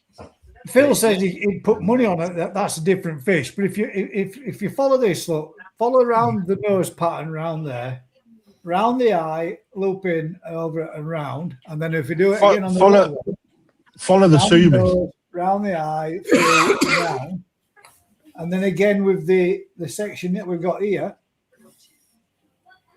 it's all there. Same fish all day long. That's Oh, standard. 100%, yeah. This is just covered. This here is just covered where it's receding back. So baby sumi. And this little section that you can see there is laid underneath the sumi there. You can see everywhere the sumi's good on the little one is where it's not really on the big one. So all these dark areas are on top of Benny. So you can see where the Benny pattern is underneath the sumi. Yeah. But for a Sankey, that's what you'd want. Minimal amount of sumi like that, wouldn't you? That's what you want. You wouldn't want big, bulky sumi like that on a bigger fish because it wouldn't look right, would it? No, but it's sat on top of it. So that's, I suppose I see it all the time. That's standard. That's what they go through. They go through these processes. And when you get people arguing, oh, that's a shearer and that's a shower and that's... a lot of people don't see them until you see a 2-year-old fish or a 3-year-old fish. You know, that little one there at 11 centimetres is a 6-month-old fish or 5-month-old fish or whatever, isn't it? That's gone from a plain orange fry to a speckledy, horrible looking thing to the Benny developing to that, and it's in that process of change. But you can see where it's going. You know, but let's ask the audience who would at 11 cm buy a Sankey that looked like that? You know, be honest. You know, put a Y for yes or an M for no. You know, everyone. Yeah. Yes or no? Would you buy this at that age, at that size, looking like that, expecting it to? I'll be happy to buy it, and I'll be even happier a year later when he's like that. No, it's not, Philip. What? You don't think it's the same fish, Vince? Guarantee you it's the same fish. There you go. Even Mike Thompson says I would know. It's the same fish. It's 100% the same fish. You see every bit I of Benny. don't know if Vince is saying it. I think he's disagreeing with what Phil's saying. Well, I would hope he is. But Sankey and Cheryl both do the same. That bluey skin tone on the Shiroji is standard, isn't it? That's kind of... This is the bit I would like to do a little bit more of, because it's the understanding of the process of how a fish is. Like you put, I mean, this couldn't be any better, Matt. There, those two showing how that fish is. I was disagreeing. Is that Vince? What a disagreeable bastard. Yeah. Gamble? You reckon that's a gamble? That's not a gamble. I don't see. That's all day long. I don't think. He's saying it's a gamble. When you look at it, it's a potential gamble at that 1-year-old stage. I don't think it is. The only thing that can go wrong with that little fish is the Benny falls off. Yeah. You'd be hoping that would recede back the rest of the sumi, so it would look like that. And when that little bit of those areas, I think that looks mint. I've got a gamble. I've got a proper gamble. I looked at one today that looked shit. It's a little. Well, no, it looked really, really shit. It's getting better, and I reckon I need a few more months, and it might look all right. But that fish on the left, or is it going to be really look good then? That fish there looks absolutely. That would be a keeper all day long, wouldn't it? You were grading through them. That would be a keeper all day long. Of course, the Benny pattern's amazing. You've got decent sumi. A lot of it sat on the Benny or whatever, but it's got everything you want. You got 4 stages of the sumi development, haven't you? Right. So you've got the very baby stage latent. And you've got the shadow stage, which is what we're seeing on year number 1. And you've got the rising stage, which is what you see on picture number 3. And then you've got the finish stage, which is what you see 4. I've only got 2 pictures. Yeah, but the one before the 1 year, this one on the left is basically shadow stage, which is everything's really black with a lot of underlying. And the 3 is the rising stage, which is what you're seeing on the fish on the right, and then the last one is the finish. It'll be amazing. We're finished, jet black, lacquered up real good Leicester. But there's, you know, you have to understand that sumi on these sort of fish is through skin layers. It's layered. You know, you have to understand what it's actually going to do with regards to the development. Drop down, rise up, tighten up, finish up. Drop down, rising up, finish up. Tighten up, finish up. There you go. We could create something there, a little rhyme that people start to remember to understand the progression of sumi, maybe. Go on, man. Yeah, but honestly, I need to. I'll let you This sort fish that goes out. where I'm thinking it's going. It'd be amazing. Right then, we've got a couple of questions that have come in there on top of that. So we'll just stop that for a minute and do that. And then we'll go. Phil says, anyway, please give me your advice about nitrate in your pond and how to get it under control. Love you a lot. Love you too, Phil. With an Go on eye. then, Matt.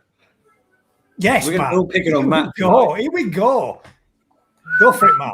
I'm only picking on Matt because he said I've got to take my swimwear around to his house. I didn't say that. It's going to be wet at the shoot on Saturday. You told me I've got to bring my bikini. You said I've got to get my man boobs out, get in the hot tub.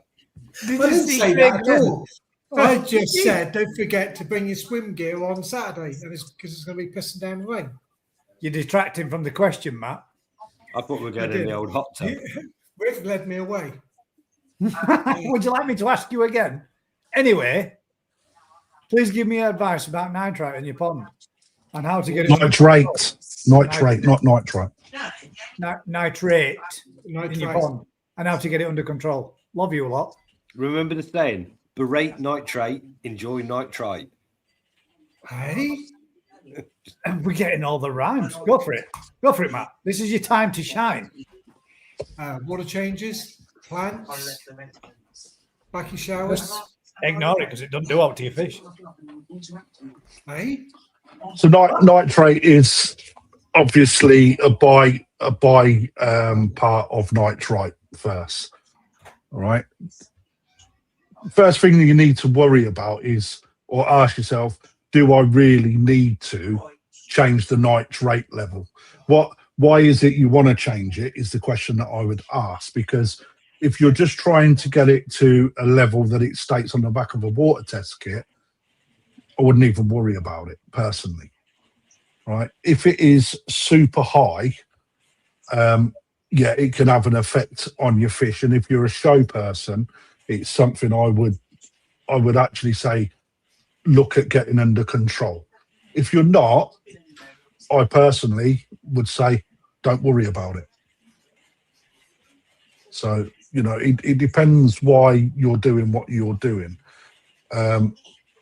If you've got a high level of nitrate, like a super high level, then it will have a detrimental effect. It will cause really nasty. It can, but you're talking really toxic levels of nitrate before it affects the health of your koi, really. Craft, did you even test your nitrate levels? I don't, mate. It's No. not in the shop. When I first started at home, yes, I used to, but then pond position plays quite a big part in your nitrate in your pond. I get a lot of sun, so I get a lot of algae build up. You know, it's with a high nitrate, your algae blooms as well. So, you know, it's one of the hardest things to get under control with all the other parameters that are there. And actually, most people don't get to a toxic enough level in their pond to actually have to do anything about it, especially if they're not show perf. If you show, it can start to dull the skin in your fish and you won't get the same sort of luster. You can get higher stress levels. It can suppress your immune systems. And when that sort of thing starts to happen, you open up like the gateway to things like stress levels being high, parasites taking over, breaking down on the immune system. So things like bacterial ulcers and stuff like that can start to occur. But like I said, that has got to be so high for that to really take an effect.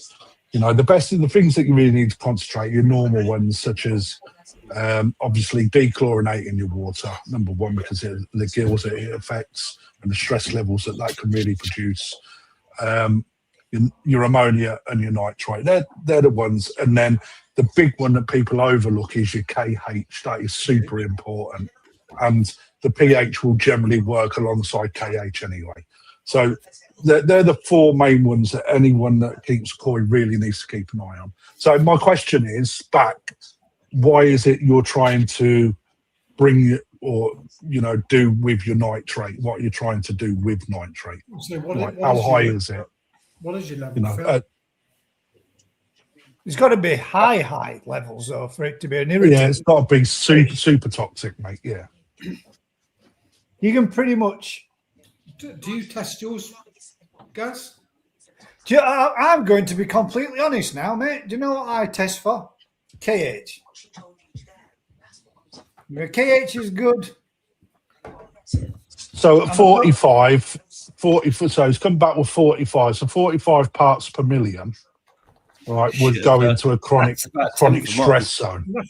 Right. But again, it's like, are your fish showing that? Because my fish don't. And my nitrate reading is fucking way higher than that. Do we come up with an answer yet? It could be heavy metal. I'll just come back with a little bit. Little bit with right, so fish flashing, scrapes, nothing. Water tests other than right, forget your nitrate. If anything, I wouldn't even put it with that. I would look more on like water quality over anything, I would go back to straight. Or it could be pH swings as well that causes the irritant on the skin. So if you're testing your water to see what your fluctuation rate is on your pH, do 3 or 4 tests throughout the day. See where it is first thing in the morning, like 3 hours later, 4 hours later, and then last thing at night, because you will see a curve appear either that way or that way, dependent on where your pond is, well, which way it faces, etc. And it could be a pH swing that causes the irritant for your fish to flash if you ain't getting parasites and your water readings are coming back okay.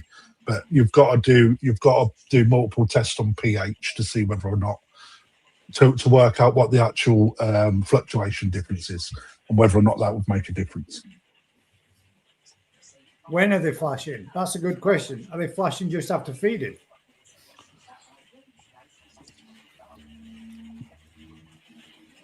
Did we get any answers? Removal of nitrates? To remove them? No, I didn't answer that, mate. I asked why, and is it really relevant based on why he was looking at nitrates? Because people can get tied down on it for no reason whatsoever. It could be kind of the basic thing you're taught in it. You test for this and this, and on your test kit, this is an irritant, this is bad or whatever. But yeah, most of our ponds probably, just certainly the ground ponds, way higher than that. But then when the filters get not just a little bit higher, way higher. When was the last time you did a test, right? Because you don't do. Out of curiosity, on some of the intensive ones I test, and they're actually not as bad as you think. But that's because the filters are generally some of the filtration. That Munga pond that you were in years ago when you were harvesting it and you got one in the nuts. That pond was literally living. That water was living. It was green. It clung to you like. But the nitrates were still low. Double, triple that, at least. No, they weren't. They weren't. That's the weird thing. The nitrates are generally in those systems quite low because. Are you in them systems? Them systems, Rick, are they the ones where you're growing lots of plants through it as well? Yeah. That's I'm trying to work out which one is. Yeah. So the anaerobic areas take out the nitrate and convert it back to nitrite. So what you tend to find is you've got a small amount of nitrite all the time. So you go through the cycle and then back against the cycle as well. But again, it's kind of irrelevant for most people's ponds. If his fish are flashing and his water quality is all right, then you might be looking more like copper, heavy bacteria, metals or whatever. chlorines or chloramines, maybe. Yeah, and the way to deal with it is just go through different things. Use complete pond detox. Use that for a couple of weeks. Oh, they stop flashing. All right, well, that's sorted that out. Or But it hasn't. But it may not have. It may just become a sticking plaster. Yeah, but at the end of the day, you've only got whatever water source. Certain things you can't change. So if your pond is where it is at the temperature it is, and you've got the water source you got, then you might have to use like a bone char, whatever, or pond detox, or clays, or change your filters, or whatever. And a bit of flash is it's not really a problem. People get paranoid about it. Fish do it naturally. It's just an irritant. How many times you scratch your ass a day, Gus? Quite a few, I should imagine. I've been sat on it quite a lot. So I've seen your briefs, mate. I've seen your briefs. You definitely have a good scratch. Definitely. I got to be honest. I woke up this morning and I didn't realise I had until I went like that. Really? Oh, cheers, man. Was you eating them, Rick? Was it? Was it chili? Was it chewy? That blood sausage ain't so good now. You want another one, Gus? No. I would suggest people do a little bit of research on with regards to your nitrate and what effects that has on your koi, right? And then see where you're if you test your water, where it sits and whether or not what people say is actually being lived in your pond against the parts per million tests that you get, right? And just see, because what I get a high level reading, which is on the graph says it's fucking not good, right? But my fish are perfectly fine. Good skin, good growth, no stress. They adapt to the water, Yeah, but at the end of the day, if you're a koi keeper that's newer to it, a bit nervous, and you've like got fish splashing and whatever, and then you try and find it, and you scrape, you can't find a parasite, but you find your water parameters aren't exactly right, then you're going to ask. Yeah, you're going to. Yeah, of course you are. Yeah, I'm not poo-pooing the question. I'm really not. But what I'm saying is look at what people say. Right. The other thing is just put on there. He uses pond detox. He tops water up and it goes via bone char. Right. Have you got a chlorine test kit? See whether or not you've got a spike in chlorine that's been put into your water source. Test it on the tap. Test it in your pond. See what the difference is once you've done a clean and a re-top up.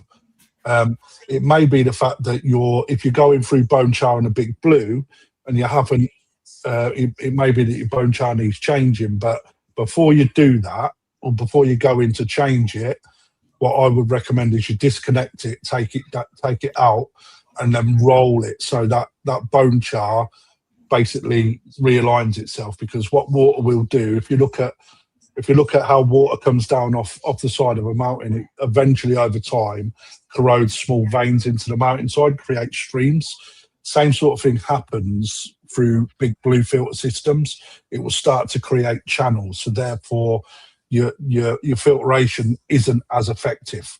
So if you take it off, roll it, try to reset the bone char within that, you can sometimes fix the problem without having to replace it.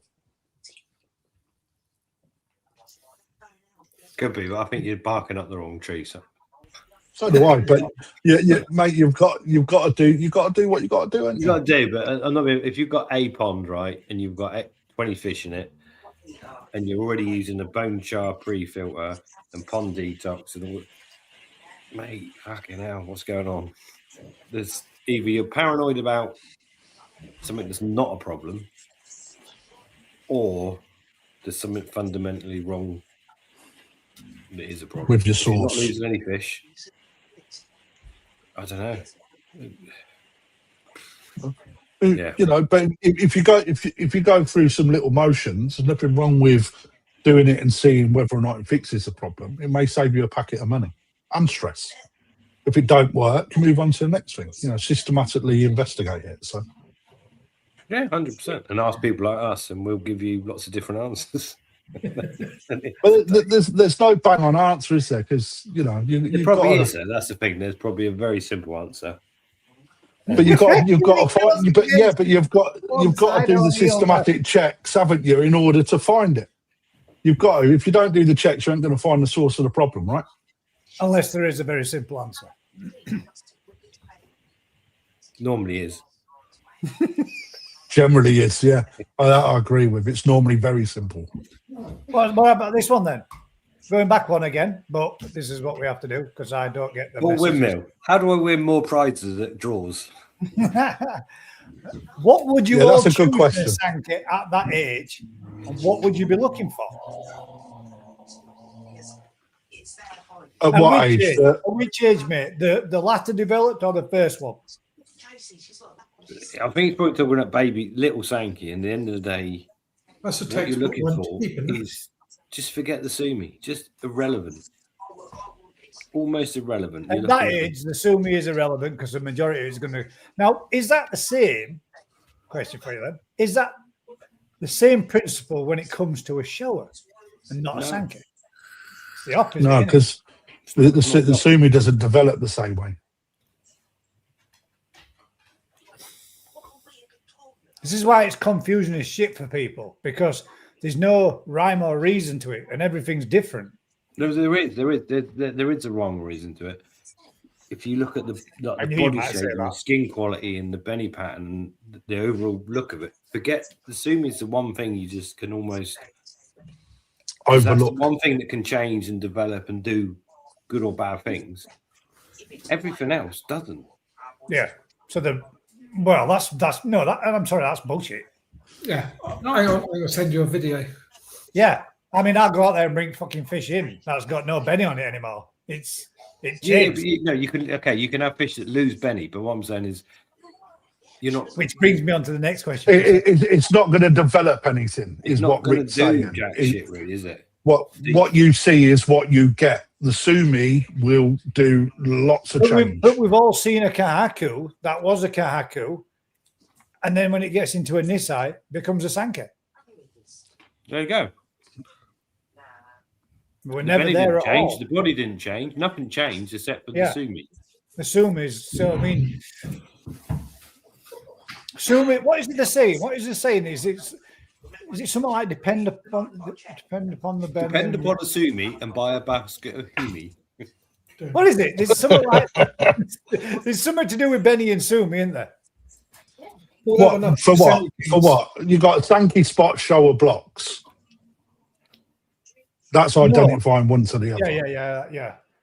It's still nonsense. At the end of the day, Nonsense. the fundamentals are there. The skin quality and the bone structure and all those things are there. How the Sumi progresses and you get indicators, but that's the one thing that can change a Sankey or a shower into a good fish or a shit fish. Yeah. So how do we? John, how that do is we such a find great out- statement. How do we find out which one is a shit fish or a good fish?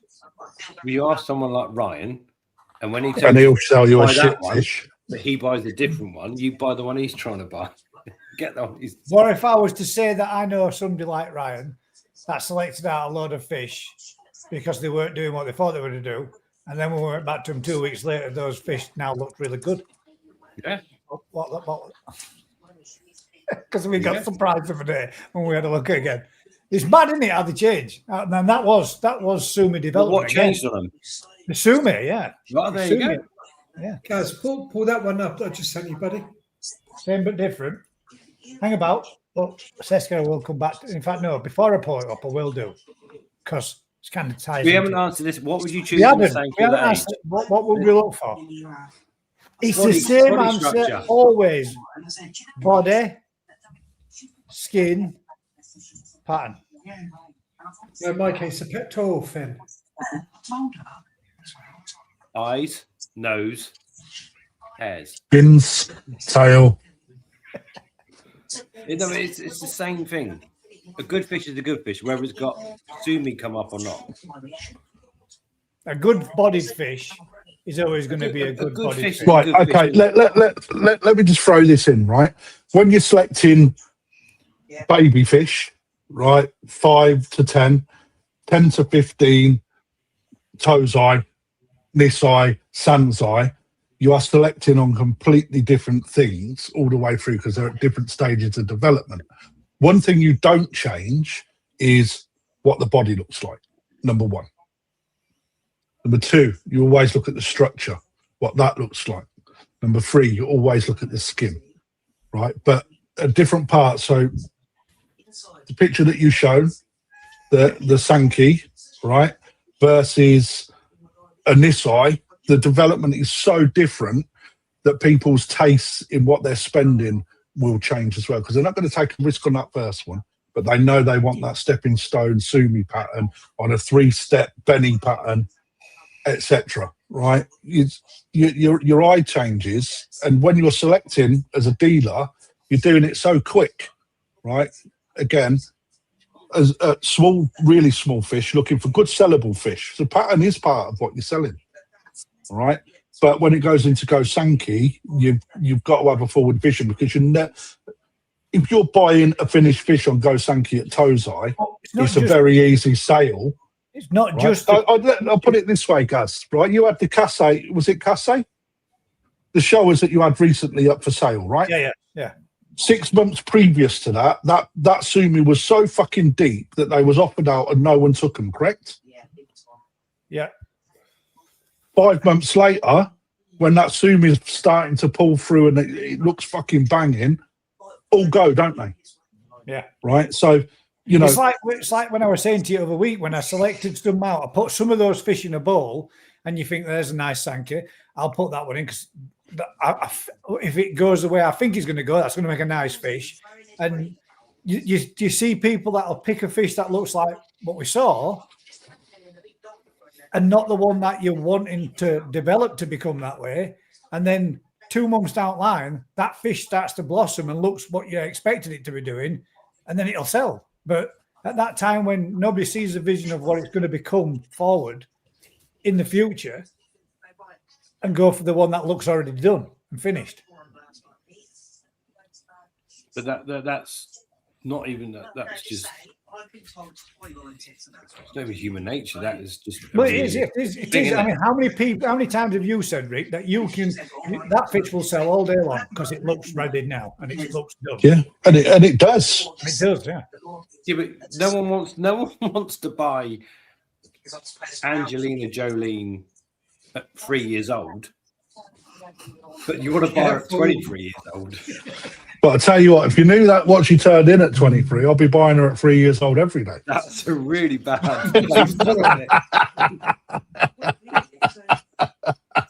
It's such a bad example, mate. I can't say shit like that. My God. No. That was the worst thing. I don't know where to go with that one. You was all thinking it. Change the subject real quick. Does Benny ever come back or never? Benny never comes back properly. You can't. No.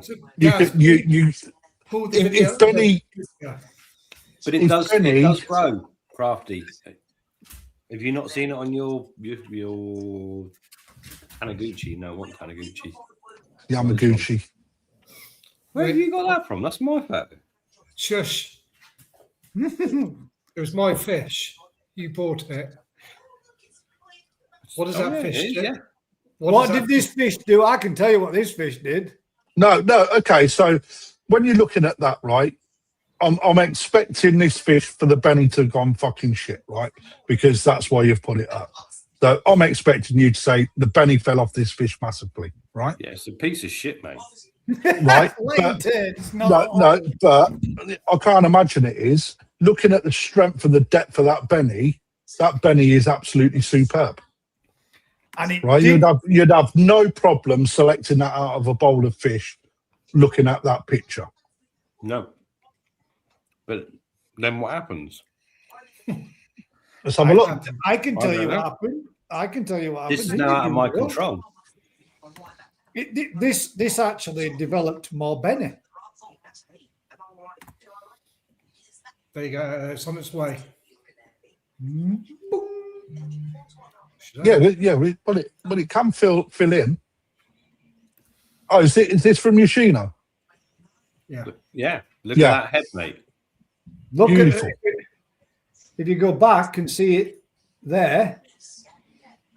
Yeah, no, I'm looking at the rest, but yeah, carry on.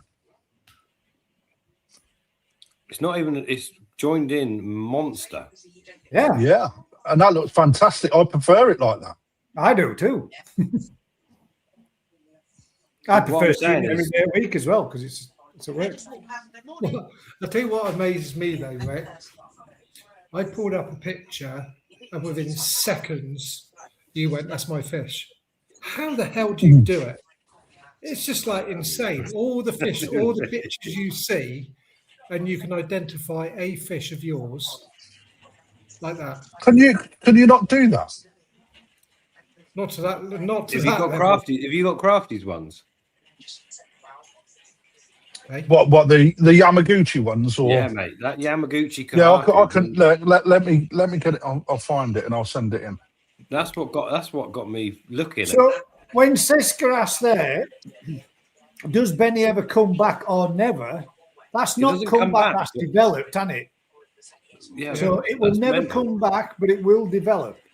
And Rick, when you actually bought it, could you actually see the potential for that to fill in like that? He couldn't 'cause I see picked out. it- He I was bought looking the through other one. pistols in snow Yeah. because he'd been on lack all night. Because I wanted the male all day long. You just never would you? You would No, but always the think body, that's- yeah, but the body structure, the quality of that fish is fucking If immense. I don't know if you can actually see there though, Rick, but looking at that, you can see faintly cannot just there a little bit of Benny underneath the skin. no. You can. All right, get Crafty's Yamaguchi up one, and I've got another one as well. I've got a load of them on my phone, Can you not see it there, right next to my case? and they're all from the same bloodline as well, ish maybe. Oh, I'm in trouble now. They might not be.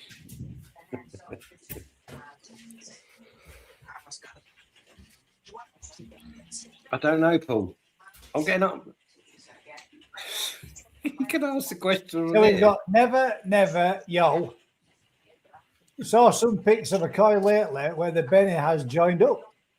They do, and this is the thing. This is what gets me. So when you see a fish that's a single step, but there's got a shitty gap in it, and someone's selling it, goes, "Oh yeah, that'll definitely break and make a nice two-step."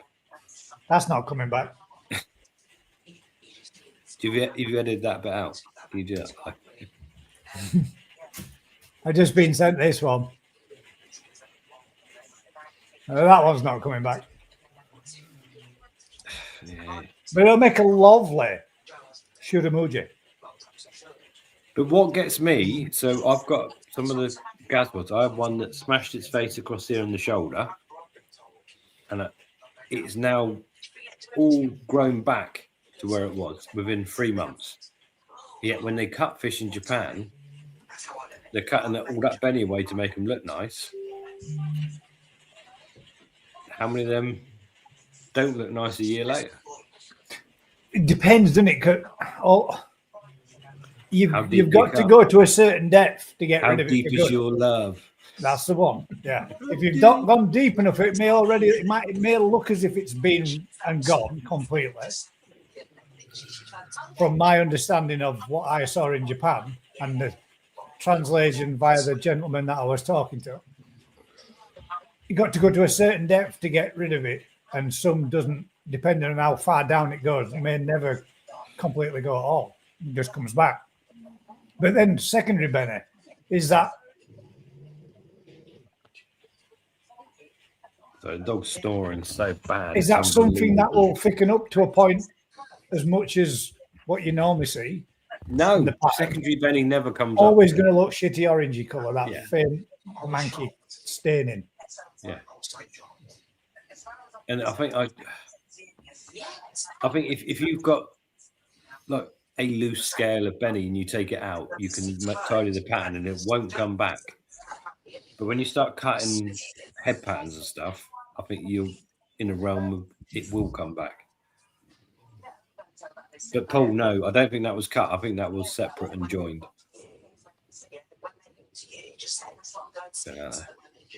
Which one? Oh, Crafty's sending them in now. Right. Oh my God. They've got some.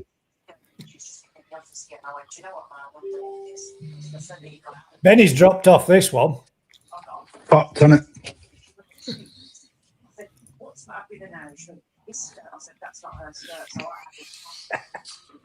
I clicked wrong Fucking way. mate.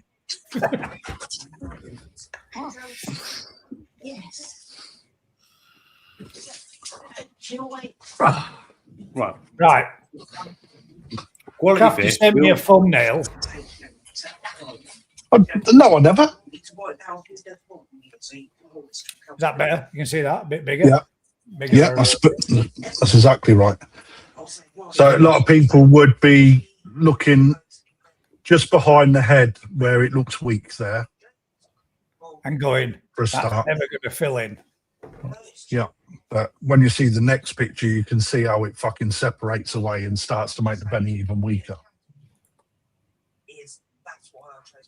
But this is what I'm saying. How much is that filled out pattern? So if you don't know what you're looking at from the bloodline, how are you trying to gauge? That fish had quite an intricate pattern. It's now become quite a solid. It looks amazing. I was going to say, it's still a lovely Quality's fish, isn't it?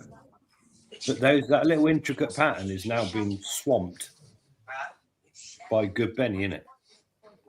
If you go back, Gaz, All that is all over the shop. look Shoulders, at all- the shoulders, right? So, you know, in seriousness, the white stripe in the shoulder on the right hand side of the fish as you're looking at it, when you go back, that part there, go back and have a look at what that's actually done. Oh, shit. Wow. Right. And then do the same behind, like just in front of the dorsal fin, right? If you have a look, that part there as well in the fish, when you go back, Yeah, that's a lot more as well. solid. Yeah. You So know? all the dealers saying, "Oh, this might split and become this and that," but it's grown and joined, isn't it? So, it's, more likely that it'll fill rather Not than split. necessarily. No, but that's a different blood. So this is a Sakai bloodline. This is Tomahawk. It is line, isn't from Tomahawk, yeah. and Yoshino is also from a similar line, and so you can't take one from another. You know, Yoshino bought this back off of me anyway, as you can imagine. And I haven't got the customer base that would buy that grade fish. It's like it would have been swam around. Give it back to him, let him do what he wants to, or I'll be looking out for it in the show that's over here in case it's come back here. But yeah, It's a nice and fish. I'll be looking at it because if it has gone to another dealer somewhere and it's been sold on again, right, I'm going to still take the accolade for choosing it to grow it on in Japan. Fuck it. I'll be waving that red flag. You Don't worry got a about good that. deal. Stop doing the violin. I do the violin. You got fucking good deals, so don't worry about it. I got some fucking banging, and they've just come out of quarantine. Actually, they look really good. But that fish went from quite an intricate pattern to a fucking beast. Solid, Yeah. solid beast.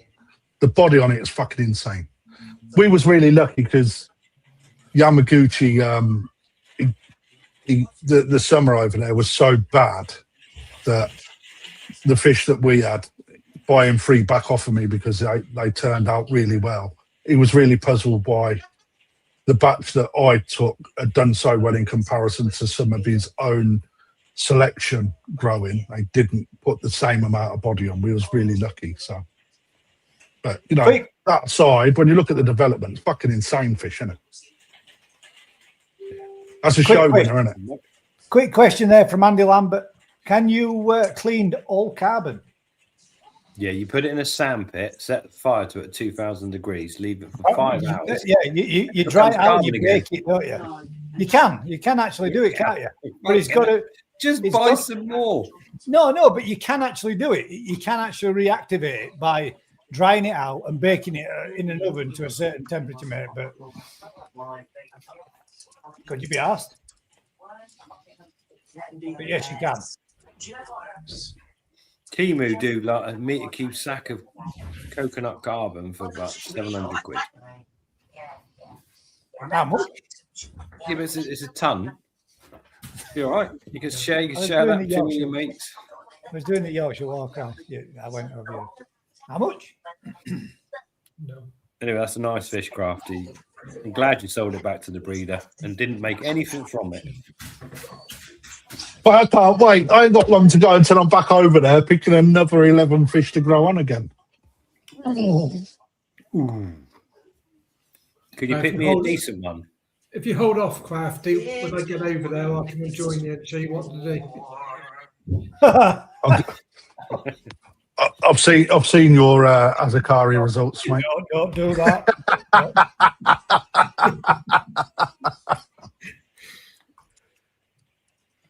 Anyway, Crafty, you saved me a couple of yellow dragons. If you want, Excuse mate, me? yeah, okay. What are they? What are they, Rick? Deutsch Kim Matsuba, meat and chicken. Or Kiki They are Kikori. nice yellow. There's one that is fucking insanely good. One that is top draw. Sell that one. I don't want that one. You don't want that one. It's only, he's 10 cm and it's going for £10,000 for you, mate. You sure you're not interested? Huh? Exchange for 100 a saki. 112 inches sake. Sounds like a deal. Paper Joe. Yes, Joe. We got a wowzers, Rick, from your comment. Wowzers. Oh, What comment? Probably the Angelina Jolie. I was going to say that's well view old. I was trying to put it into a perspective, but it did not go well. Rob says should never be cut, in my opinion. Don't go to Japan then. Don't order a fish from Japan either. No. I'm starting a new cutting business. What By the haircut? time you cut that fucking brown out your hair and gone back to all natural, I'm feeling rather grey. It's obviously natural. It will not go away, look. You've You lost it now. Cut it, Rick. It's getting there, isn't it? It looks really dark to one side with the comb over effect you've got going now. I'm going for what's it? Harry Styles. Right, I'm just trying to quickly whiz through and see if there were any more questions. Yellow Dragon auction then, Crafty. That's my love. Bring the Where you go, Macca's? guys. Yeah, I'll have quarter pounder with cheese meal, please. A quarter pounder, you fucking lightweight. Hang about. You don't do McDonald's. You just fucking said. I didn't say that. I said I haven't had one for ages. Which we said bullshit to. Guys, have you got the picture of the Shiro? No, mate, ain't got that. Yes. That's definitely worth it. Have a look at To make me this. feel even worse. Yeah. Where's it gone? You have banged the Shiro, Rick. Oh, no. Sorry, you didn't send it me, did you? All I ever see is the fish I've given away that turn out really well. There we go. Yeah. This. Yeah. There we go. Go gadget McDonald's. This is why, and Vince says it, and I'm going to say it, I'm going to keep saying it. You need to start giving your fish the recognition that they deserve. And you need to stop selling them so damn cheap. I'm not so sure. Yeah, no, like, You will be in a minute. terrible, isn't it? Evening, Doc. Oh, you're We've got a welcome. video. So, video. Rick, Have we got a put it out video? there, why did you not hold this fish? Because he thought it was a male and he didn't like it. Yeah, no, 100%. It was nailed on male, and it was going into a an event where we were giving fish away that were much more valuable than the cost of the event. To say thank you to the people at the event for being at the event. Hang about, I could do it for this one too. I thought on the video it said it was female as well, though, Rick. What size was that, Rick? 45? It's nothing to do with Pricecraft. Yeah, I literally. No, what size? I don't know, 30 centimeter, 20. I don't know. I don't even know. That weren't fucking 20 cm. What we call in there, the guy that chose this was probably halfway through the event, so there's already 30 people. In fact, he might have come on the Sunday. I think Alan might have pointed him to this one and said, "It's worth it. It's worth a punt, mate." Alan was in there at that point going, "Can you pick the fish, Lee?" That's a decent fish. I could be wrong. I don't know. And then the mad thing is, that's only 12 weeks ago. Yeah. So we've got not even 12 weeks ago. From that to that in 12 weeks, and we also have this is a video of the fish, which is Rick's reason why Rick got rid of it because of its yellow head, and he thought it's a male. I presumed it was male. I might have been fish. Maybe gravely mistaken. And then it became that beautiful fish instead. That's better. It's miles away from being. It's lovely, isn't it? Well, it's still got more to do, hasn't it? But loads more to do. That's damn. What was that bred from? What was that bred from, Rick? That's from a mummy fish and a daddy fish. Our own homegrown male cross the big Omasako female, but yeah, that fish has got a couple of years before it's really good. Yeah, but it will be really good. Okay, so let's I'd like to see dig a bit deeper into Sumi development. What we're going to do with this, Rick? Knowing the bloodline. Do you want it on the picture? Oh yeah.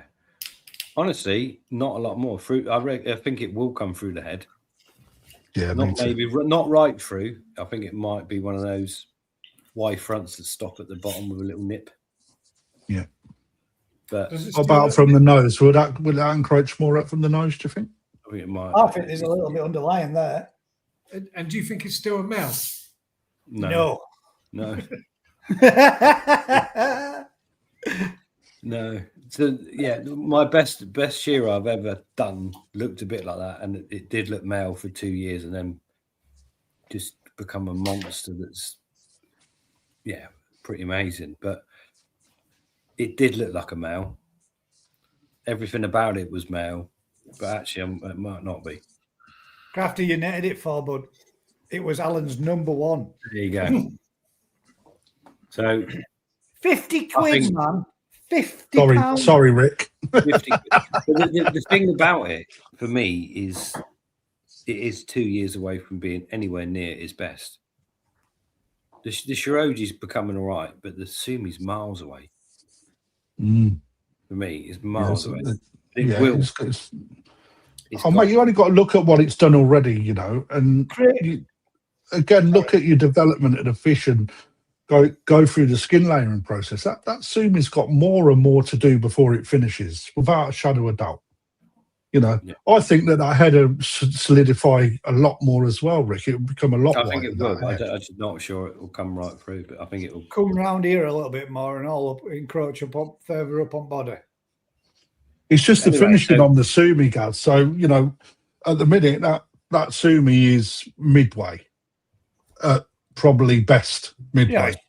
Yeah. Midway. Right. So you know, the more skin layers that go over what's already black is gonna. You want that really rich ink black deep color that's got a really good shine to it, and that's when you know that it's pretty much done. There's loads of development left, isn't there? Mate, you fucked up with that one, mate. That's the point of coming to the event, isn't it? Like the police. Yeah, it definitely is, mate. So he's gone in there, and he's not gone in there. 30 people have been in there before him, and he's picked that. That's his fish. Absolutely, mate. I'm surprised, mate. I netted this up, I think, 3 times before it was taken.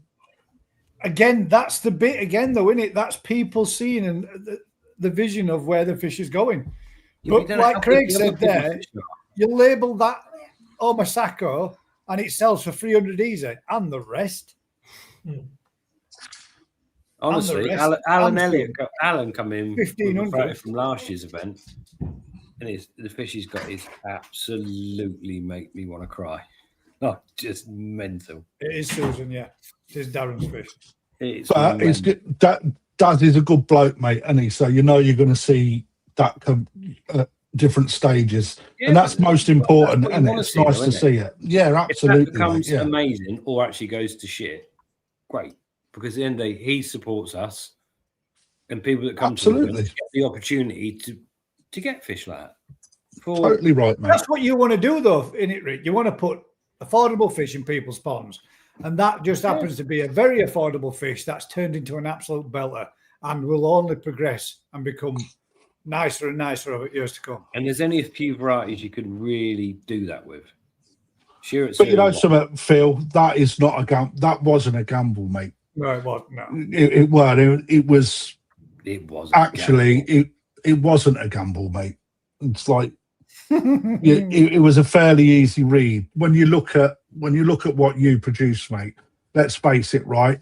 Rick's the for me the two strongest line Rick produces are Shiro and the Saggy. They are fucking absolute. They're as good as some Japanese breeders out there. I'm not. Yeah, some. Yeah, because you're not as good as Omasako, are you? Fucking hell, I told everything he knew. Right, but I'm not blowing smoke but credit where credit's due. You know, if you can get hold of Rick's Shiro and get your hands on one of his best ones, you're in for a fucking treat, man. 100%. And if he sells you one at 50 quid, you're even for more of a treat. You know what? Omasako. What the hell? Omasako, the Shiro we've got in at the minute, 185 quid at the same price, at the same size. What size is that? I don't know. Now he's grown. It's looking about 25 to 30. That's got to be 45. Easy. It's bigger than that. Yeah, probably 30 when he brought it. Very nice koi, Mr. Tate. Yeah, okay. So at the time that he bought the Tozai, same sort of size as that is 180 quid. So we've gone from that, koi mum. If you want to see it actually swimming in the bowl, that's as it That was was. October, wasn't it? November time. Fucking Aragoki, man. He's done all right. It looks shit there, though, doesn't it? Bill, you're not very new to this, mate. To an untrained eye. Don't look shit there. No, but to Joe Blogs or whatever, that is not an appealing looking fish. Why? Because it's got a yellow head, crap black, and it's not very nice looking. But is that yellow head not from a little bit of the old Munga mix you've been wagging in to get some? No, because this come out of probably the Nutrimare pond. Rick, I just love you there. You're selling them at your event, and you're now telling me that fish is shit. Look at it. It's a load of shite. Shit. What I'm saying is I appreciate how good it is, but for most people, it doesn't look very nice. It's not appealing to the eye, is what you're saying, but it's fucking very appealing to the eye. It is, though, isn't it? Yeah, it is. But when you go from, and please don't anyone take this the wrong way, when you go from someone like Rick that knows his fish and customers, we said it earlier, people always buy a more finished fish. So when you're netting this up, and I don't really like that, it looks a little bit, and you put a fucking Ginrin Chag next to it that's all sparkly and there's no vision in it. They go, I love that because they don't have the knowledge or the forevision. Yeah, absolutely. It's just, but it's purely. But other fish around it, most people knowledge, would pick those of us all day long as opposed to that. But that, what it was going to become. But the white's no good. The black's no good. So what That's you buying? Nutrimare. It's not Nutrimare. I don't know what pond that's. You can't take that out of context.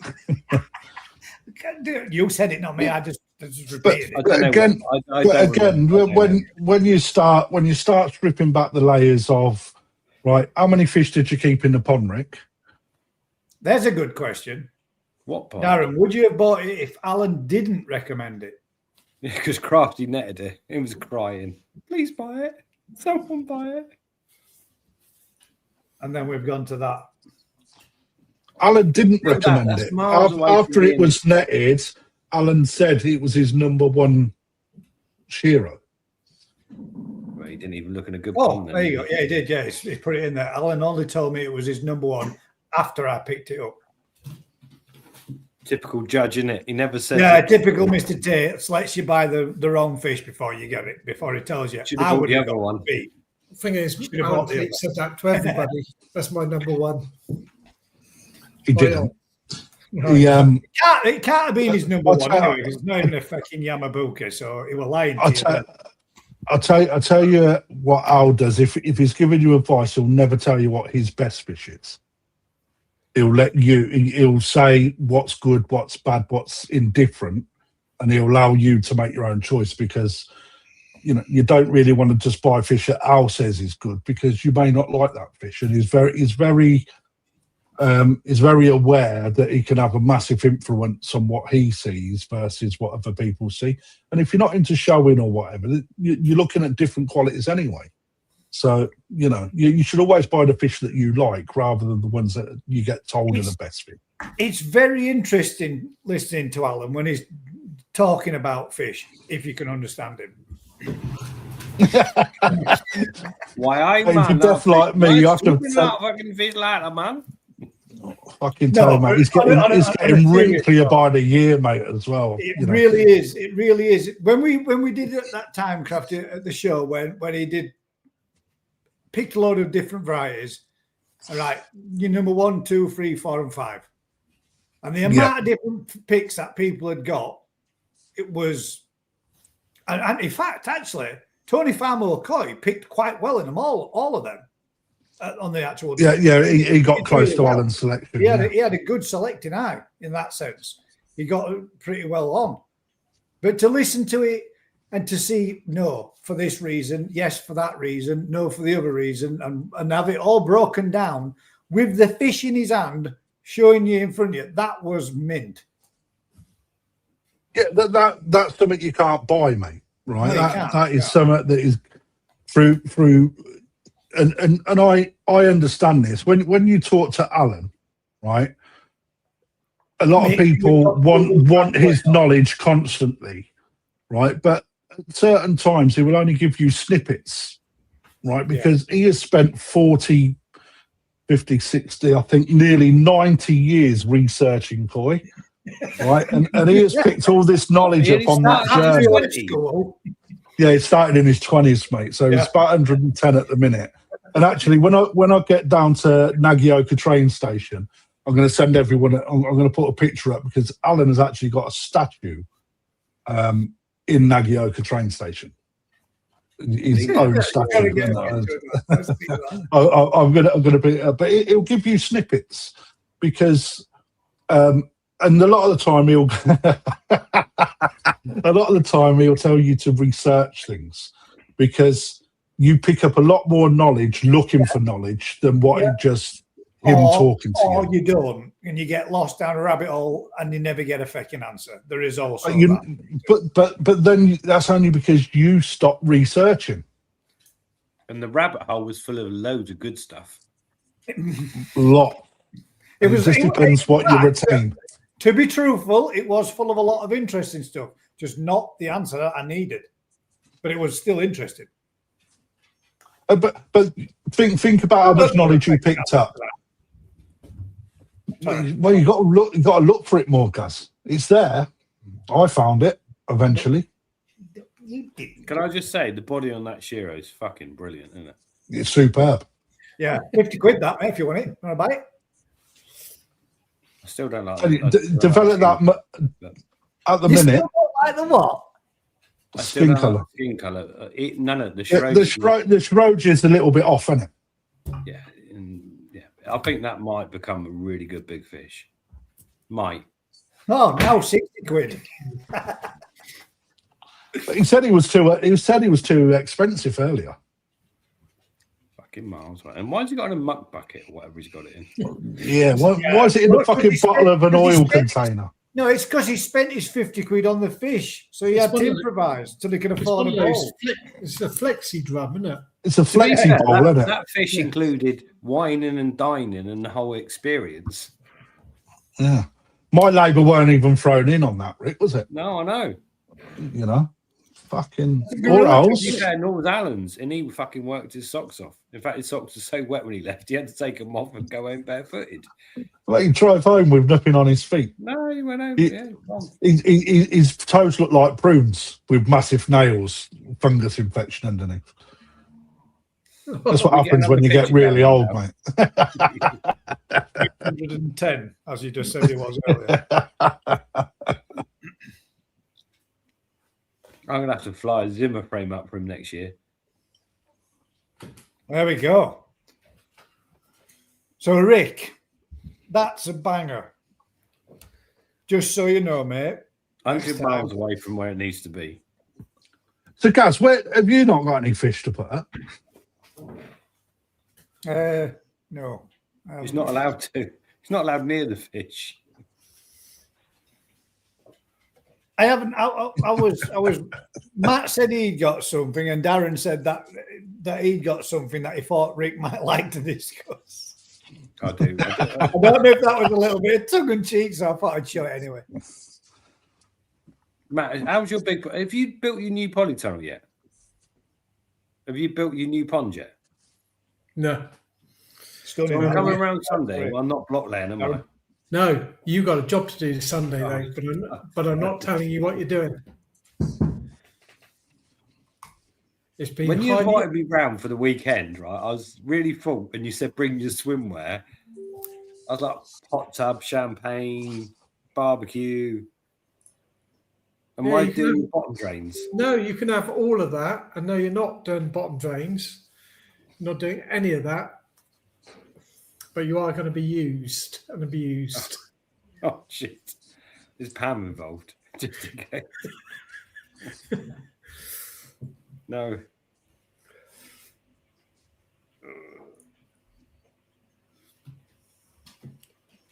Do I need rubber gloves? No, but you need some cartridges. Nice fish in there, Kraft. Are we going into right? Go on then. Are these for sale? This is going to be the bit where everybody picks the wrong fish, and I'll tell you which one's the best one, and they're all going to go, no, it's not. No. I've shared this before, by the way, right? Yeah, you are. Bearing in mind what we were saying earlier, right, from Condo, right, you start to see the difference in the sumi on there because they're a little bit different. Different fish have got different stages of sumi development. Mate, they're fucking mental, aren't they? They're really good, mate. They are. These are ones Paul said I could choose one from. Right, Paul Windmill has chosen one of these. I'm trying to work out which one it is. I think it's the one. I went wrong way. Sorry, my bad. Oh, fuck off and die. There's no need for the last bit, Gus. What, the die bit? Yeah. Paul Windmill has chosen. Right, let's see out of us four then who can pick what Paul Windmill's fish. Well, I already know. Shit, yeah, you do. Well, go on then, Matt. I'll definitely get it right. Which do you think's Paul's fish that he picked? Paul not sent out yet. Can you just play it a little bit more? Cheers, my love. Johnson Stop. dollar. Bottom left-hand corner. That one. Yeah. Which one? Okay. That's one Matt's going for. Rick?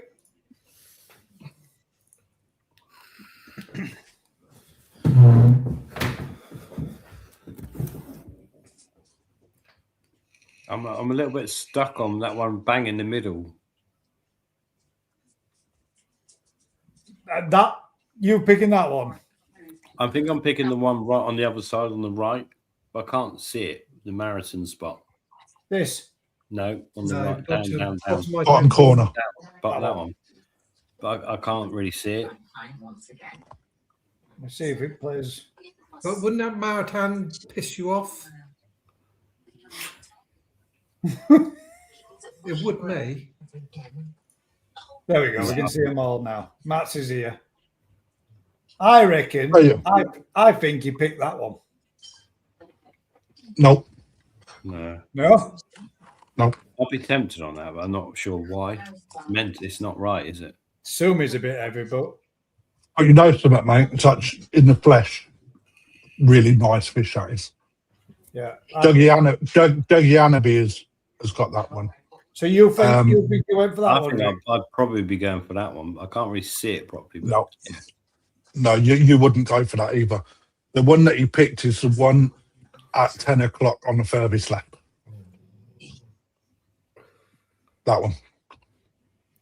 Did you not know it's got big lips?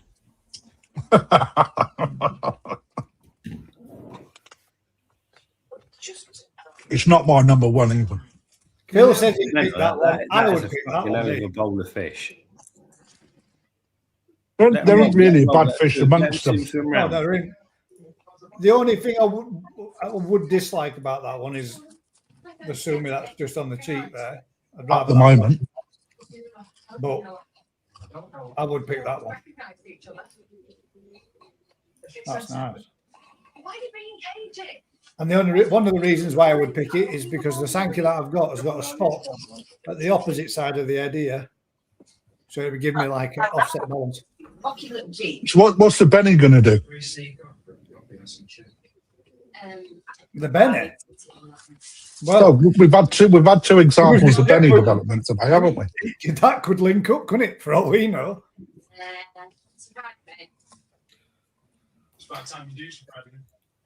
But even the maritime that Rick said, that's close enough that it could join up. And it actually looks like it's got Benny there anyway. Oh, you can't see Tony it. said for me. Oh, sorry, I've moved it now, haven't I? Top middle. That one, Tony. That's a shower, that is. There's one shower and one Kahaku in there as well. That one in the middle of the bowl, VR cool, wouldn't it? That could be a show as well. This. Yeah. Right, it's a bit in the middle, isn't it? But then it's got very big black gills. That one, Tone.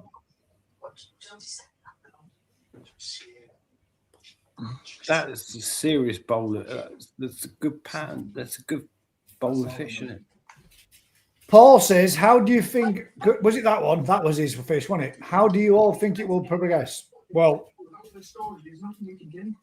If you play it more, it comes more into the middle of the picture, guys.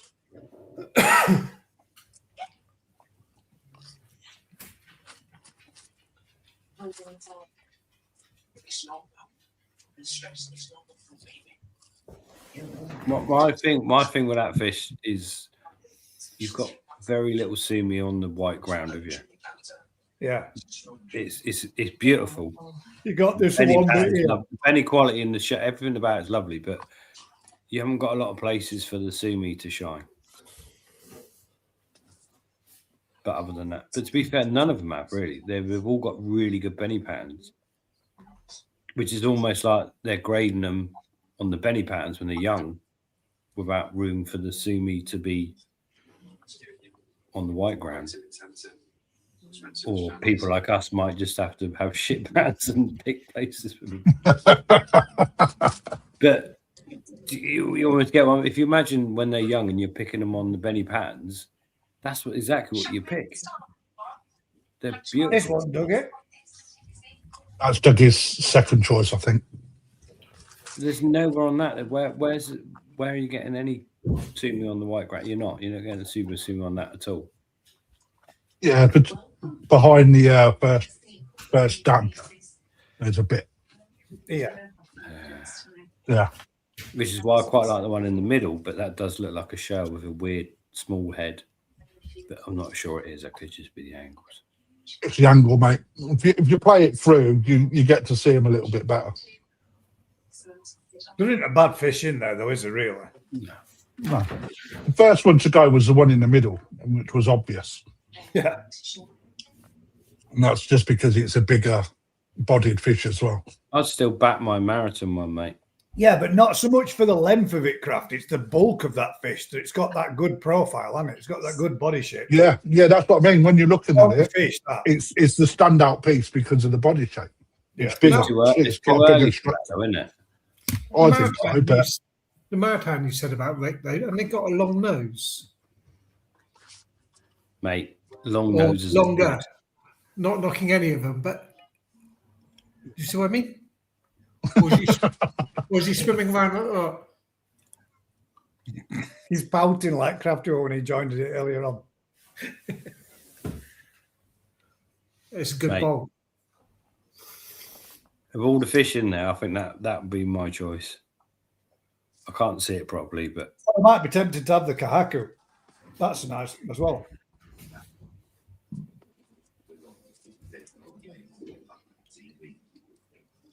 it's got a long nose. It's not a long nose. Is it? You think? Who wants a short-headed fish? James the Koi Whisperer? What, he likes short-headed fish? Well, he likes that great big Yamabuki he's got with short nose on it. Thing's ugly. To be honest, every single fish in that bowl, Every single fish in that bowl is better than any fish I could produce. This is it, basically. That's the reality of it. Every single fish in there is fucking brilliant. Ashford Fair. There's some beauty in there, man. That's nice.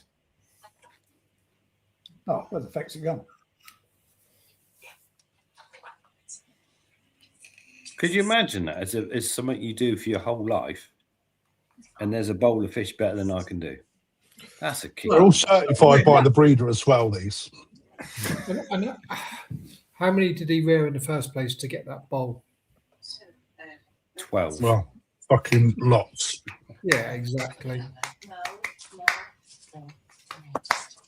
It's all right. I'll take them all down. I'm going to stop all imports from Japan. It's the only way. I ain't going to tell you which one my favourite is because they're on the competition at the minute, and I don't want anyone to pick my top 3 fish. Never say never, Rick. Koi Mum says. Do you know what? Do you know my secret favourite that might not be the best? Bottom left. Mark. That one on the bottom left there is a secret fucking Spade's a ninja. spade, mate. Fish is ugly. Bottom left. No, I think That's one I picked, isn't it? No, it's not. Bottom Bottom left. left. Bottom left. That. There. Yeah, mate. That's a fucking ninja. Where? That's nice. What are you no, doing? it's not there now. It's gone. So Yeah. It's gone. That one there. You can't see my finger, but I'm poking it in the head.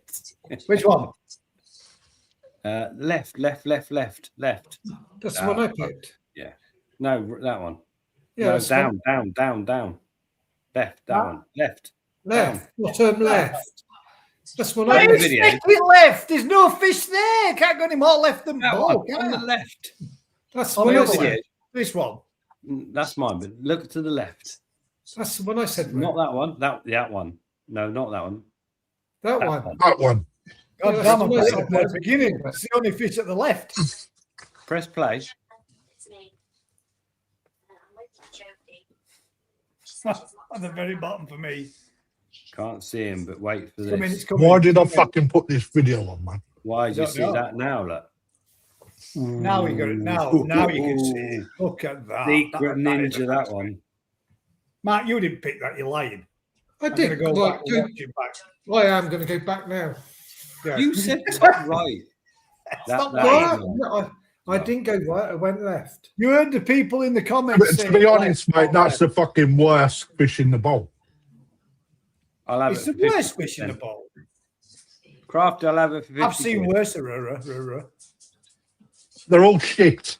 Don't buy any competition tickets. They're not worth having. But the one on the left's female. And the Can't one be on many the left, right surely is to God. boom. Rid off. There is, mate. There's a chance for a plug there, Crafter. You were supposed to go. Actually, I think 7 have been won. 7 have been won, have they? See, I'd have picked that one. I've got day long. Play it a bit more, Gaz. Play the video a little bit more. Come on. No, do not play it anymore. Yeah.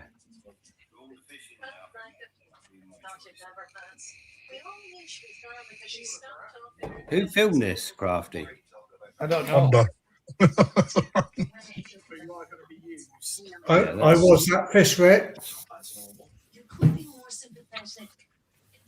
That bottom left is top. George is saying that one, the very bottom one, for me. No.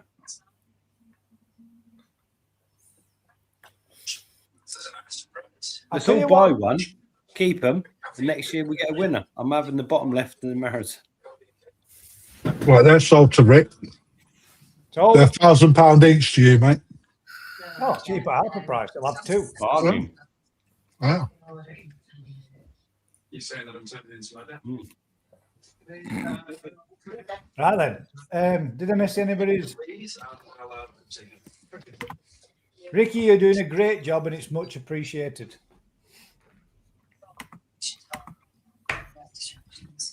You fucking make me pissed up half the time. Who? You. That's why on a Friday, if he's spawning fish on a Friday, guys, don't buy him because he's got a heavy head from Thursday night being on here. Oh, true. Or contact him on a Friday morning when it's not spawning season and it's harvesting season.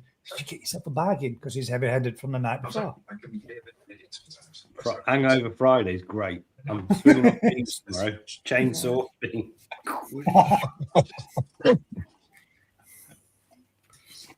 How's things going down on the farm, mate? Ooh. Say what? How things going on the farm on your project? On cue. If you can't say anything nice, I was brought up to say nothing. On. That's not true. That's not fucking true at all. You've said If some you can't horrible say shit. nothing, shut up. Yeah.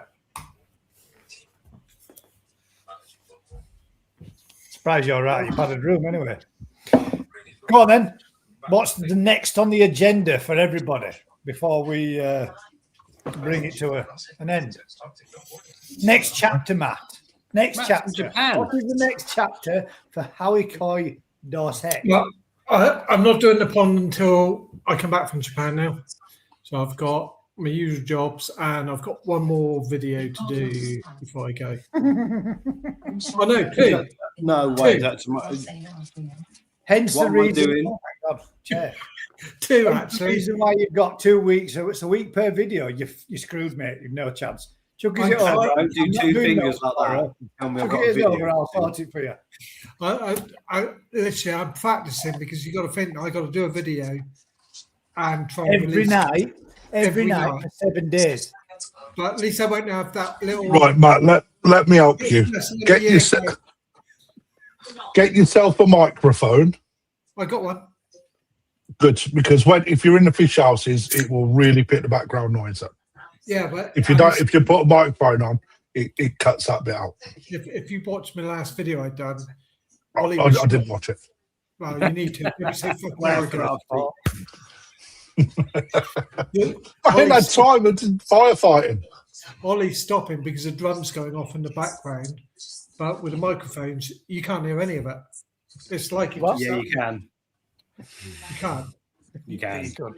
You No, did. you can't. Shut up. You did. You did. You fucking did. That's the drum. That's a good boy. He could even hear the fish chomping on the pellets. Chomping on it. Did you see he was feeding them the manga mix as well, Rick? It was, yeah. It's not Did you my see how manga much mix. It's coloured his Yes, water. it is. He made it himself, did he? He didn't. It's your with manga. a hint of garlic and spirulina. Spirulina. Only a hint, mind. And the marinated for 24 hours. You soft bastard. Mate. Fucking buy some koi food and feed them. Just remember the golden rule, Matt, when you're out there in Japan and you're doing your videos each evening, 1% better each time. Well, if I start really shit, then I'll be all right, won't I? Mate, And there's a plug under the desk or something. well, right. Every one of us that does YouTube, when you first start out, you're still finding your feet. You'll find your own style and just run with it, Matt. Right? Eventually, it just clicks in. He's best in the morning. Take 17. Some of it's Banker's mother. It was, wasn't it? Well, I was saying to Gaz this morning, Gaz, when you were talking to me this morning, I was still in bed. Was you? Yeah. Really? I was like, yeah. Was you playing with your Todge? I hope I've not. been up until late the night before, and I was like, do you know what? I'm going to have a later start today. And Gaz messaged me, and I was like, I can't be doing with that. So I phoned him. Was you having a fiddle? Yeah, just playing with it. As he was talking to me. That's why I kept going like that, Gaz. Just scratching the top of it. Matty Spielberg, I didn't know he got it in him. It was good, wasn't it, Mark? The Kai mums just felt sick. And I've got to say, everybody that's She didn't, mate. That is just a ruse with her, mate. I'm telling you. A ruse. It's a ruse, mate. We're all following you, Matt. It was double clicking his mouse. Oh my God. Go on then. Upcoming, Rick. I'm definitely, Rick, not going to do what we did last year, though, sit in front of the camera on my own. Why? No chance. Why? I just can't do it. I told you the story this morning. And Why can't you do it? I don't know. It's just me, ADHD or GHP or CCP. One of those.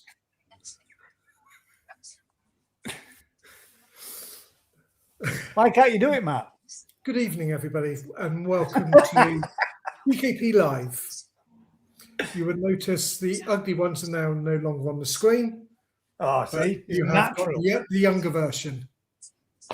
Younger version, you cheeky. See, you can do it. Have you heard of this thing called Shrekking? What? Shrekking.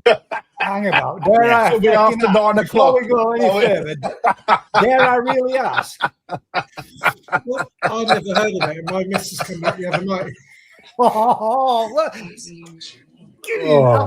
Have that, Matt. Hopefully, Matt will speak more on Thursday Night Live. Actually, more tonight than normal. That's why I was digging him earlier on, mate. I was digging him for him. Now, what's your opinion, Matt? No, he's gone Like silent this, now. like this, mate. Like that, Matt. That's what you need to do.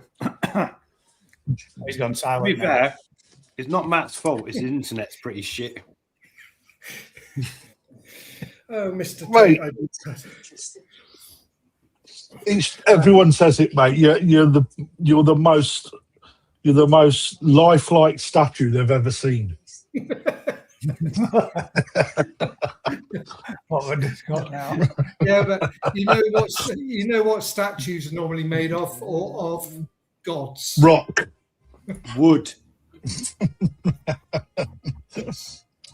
Oh, bless him. Right, so that's what have you got planned next, Rick?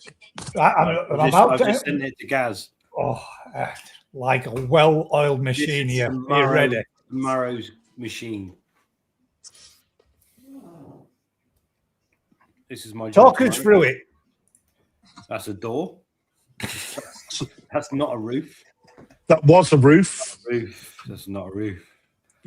That's not a roof. None Oh, of that. you dirty fucker. That's You really coming let down. You've let it go to ruin. You can't sell fish from there. I'm not selling them from there. Wait, that needs tidying up. There's walkways, trip-offers everywhere. Health and safety will have your lover. How many Yeah. fish you got in that? How many fish you got in that pond? Acroprop's doing a lot. Yeah, they have to hold up. Look at the water. And the water Knocking off the guy. So that's coming down tomorrow. What, the Acroprop? Yeah, well, it's not holding up no anymore, is it? What, are you taking all timbers down at lot then? All that lot's coming down, polytunnel of at lot. How much can you reclaim out of that, Rick? It's a good one still. Wooden bridge down the middle for the filters. That's it. Really? The rest's gone to shit. Yeah, fuck me. The whole place is 1950 where it was built. Of course, Is that when you started there as an apprentice? That's a listed building. I was 28 when I started. Isn't that a listed building then, Rick? 1950. Yeah, it was. Well, unfortunately, it fell down in the wind. Yeah, so that will be. That's a project, isn't it? That is a project. We'll get the woodwork down tomorrow, and I think we've got the tunnel due in hopefully the following week, and we'll be up. Did I go there, Rick, when I came down No, in the summer? No. That was buried, mate. No one's been there. It was buried by bracken, bush, and trees and everything. You couldn't actually tell there was a building there. No, Rick, I got a feeling we went in there, me and Crafty, when we came down together. No, it was derelict. No one's been in that fucker. I thought, see, you took us somewhere that was well out the way. I feel a bit happier about our roof now. It was a trip hazard. Even trying to think who it was now. It might have been the one over the road. No one's been in that one for a long time. We had to park up by the gateway and walk all the way down. Parked in the brambles. We had to actually walk through a tree line to get to it. It might have been the one on the other side, yeah. Dave tripped over on the way out, didn't he? I had shorts on and it fucking stung all my legs up. Yeah, you went to the one on the other side. This is Okay. This is Phoenix 2. So you got 2 derelict buildings then. We got fucking. It's got more than that. There's another 3 of them. Yeah, we got loads. That's my boss. That was my boss that put I feel a bit happy about our roof now. They honestly, they used to do 100,000 turkeys for Christmas. They had 60 sheds. This is one of the small ones. 60 of them. Are you polytunneling this? Yeah. I'm trying to. If I didn't know if you was restructuring or. No, we're polytunneling it, mate. Where are you getting your polytunnels from? Polytunnelsdirect.com. First no, tunnel. We generally use first tunnels. Unless I'll give you a call tomorrow and then we'll have a look. Get that what's it called? That Fernal, whatever it's called. That stuff is mint, mate. Yeah, that's from way better. Thermal Skin 2000, whatever. Yeah, yeah. So that's what we use. Apparently, it's a lot better in winter. Keeps more warm from heating, but summer they get fucking hot. But good. Yeah, good. So mate, it's the best thing, isn't it? Just the plastic for that fucker's £1,000. Mm-hmm. How much? Mate, one brood of fish. One brood of fish pays that off, mate. Crafty, you need to talk to my boss, mate.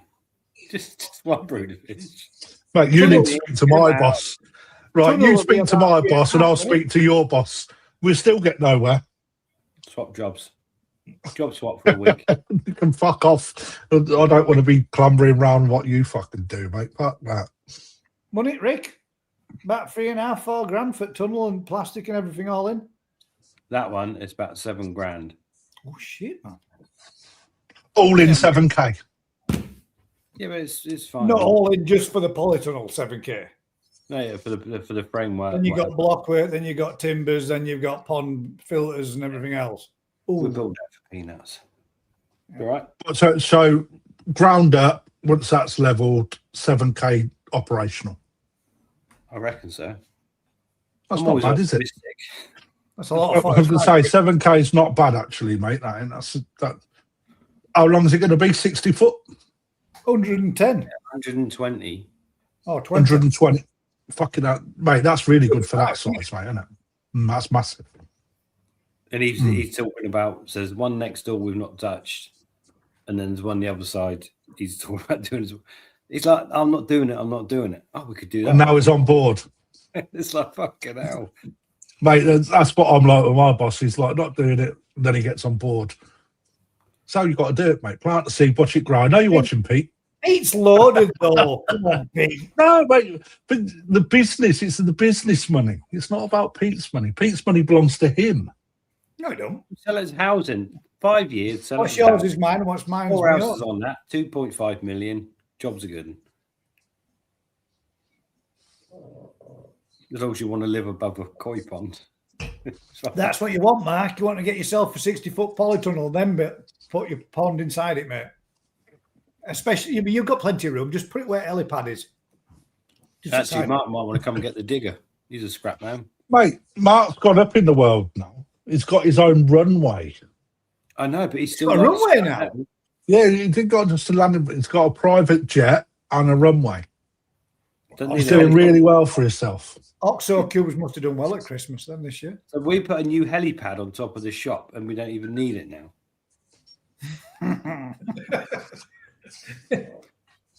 My boss is fucking taking the piss now, mate. I tell you, Good he's boss. going to be in trouble. He'll be in trouble tomorrow when I get into work. Fucking can't put solar panels on polytunnels. Don't want solar panels near the polytunnels, Pete.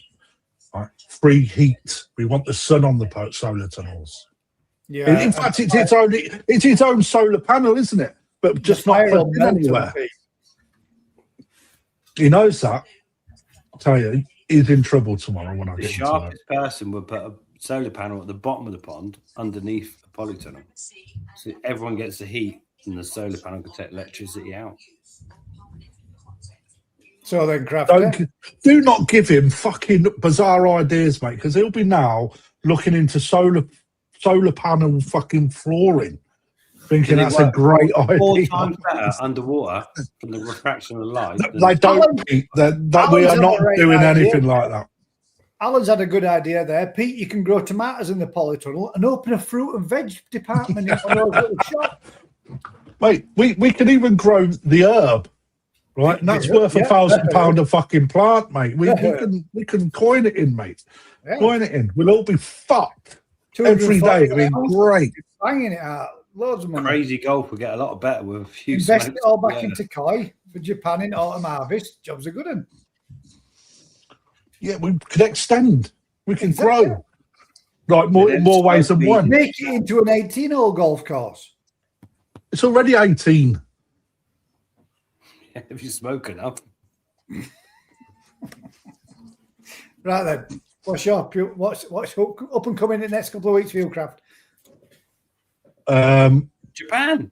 That's what we're trying to prompt him for, Rick. But now I knew it. I'll do Mate, it. no, I was He knew definitely going to say Japan. He knew it. Mate, absolutely. Japan. Healthy budget. I just hope that I've got healthy breeders with loads of fish. Because looking at the minute, January's been fucking busy. Is it going to be, or do you envision it being like it was in autumn?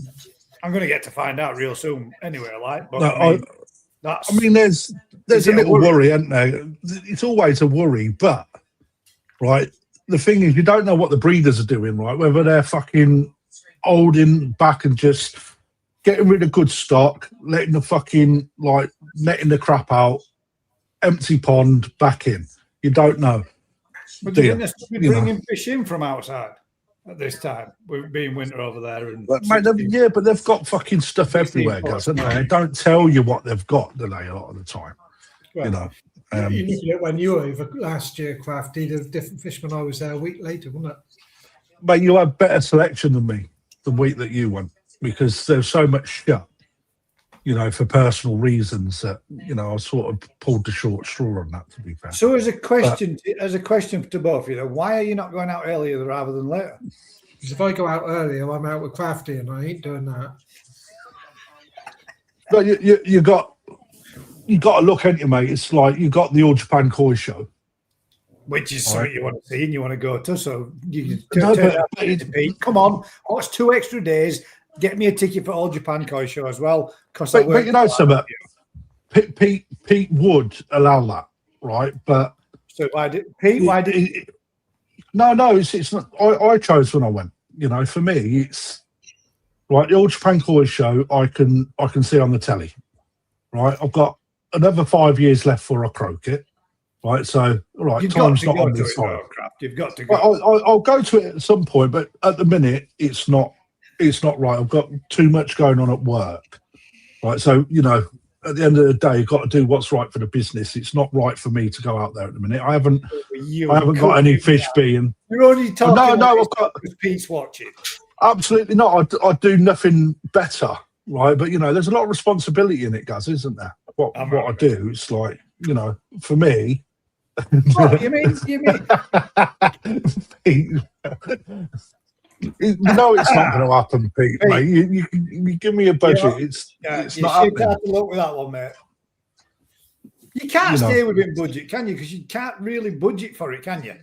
You can have a lump that you're taking, but if you go out you can, mate. The first year I went out there, I was given a budget and I spent twice as much as what my budget was. And what happened? That was. But what happened on that year, though? You sold more than what the koi department's ever done before, and you made maximum profits from it. So, absolutely. So we had a great year. We had a great year. We've had a great year every year since I've been there. I ain't going to lie. It's like when you look at where we was to where we are now, that koi department has been the business has been put on the map for koi, 100%. You know, probably better than it ever has been without blowing. You know, and that's the power of YouTube, mate. And someone that's passionate behind it and don't just see it as a job, right? You know, not just YouTube, mate. It sounds like a CV, Crafty.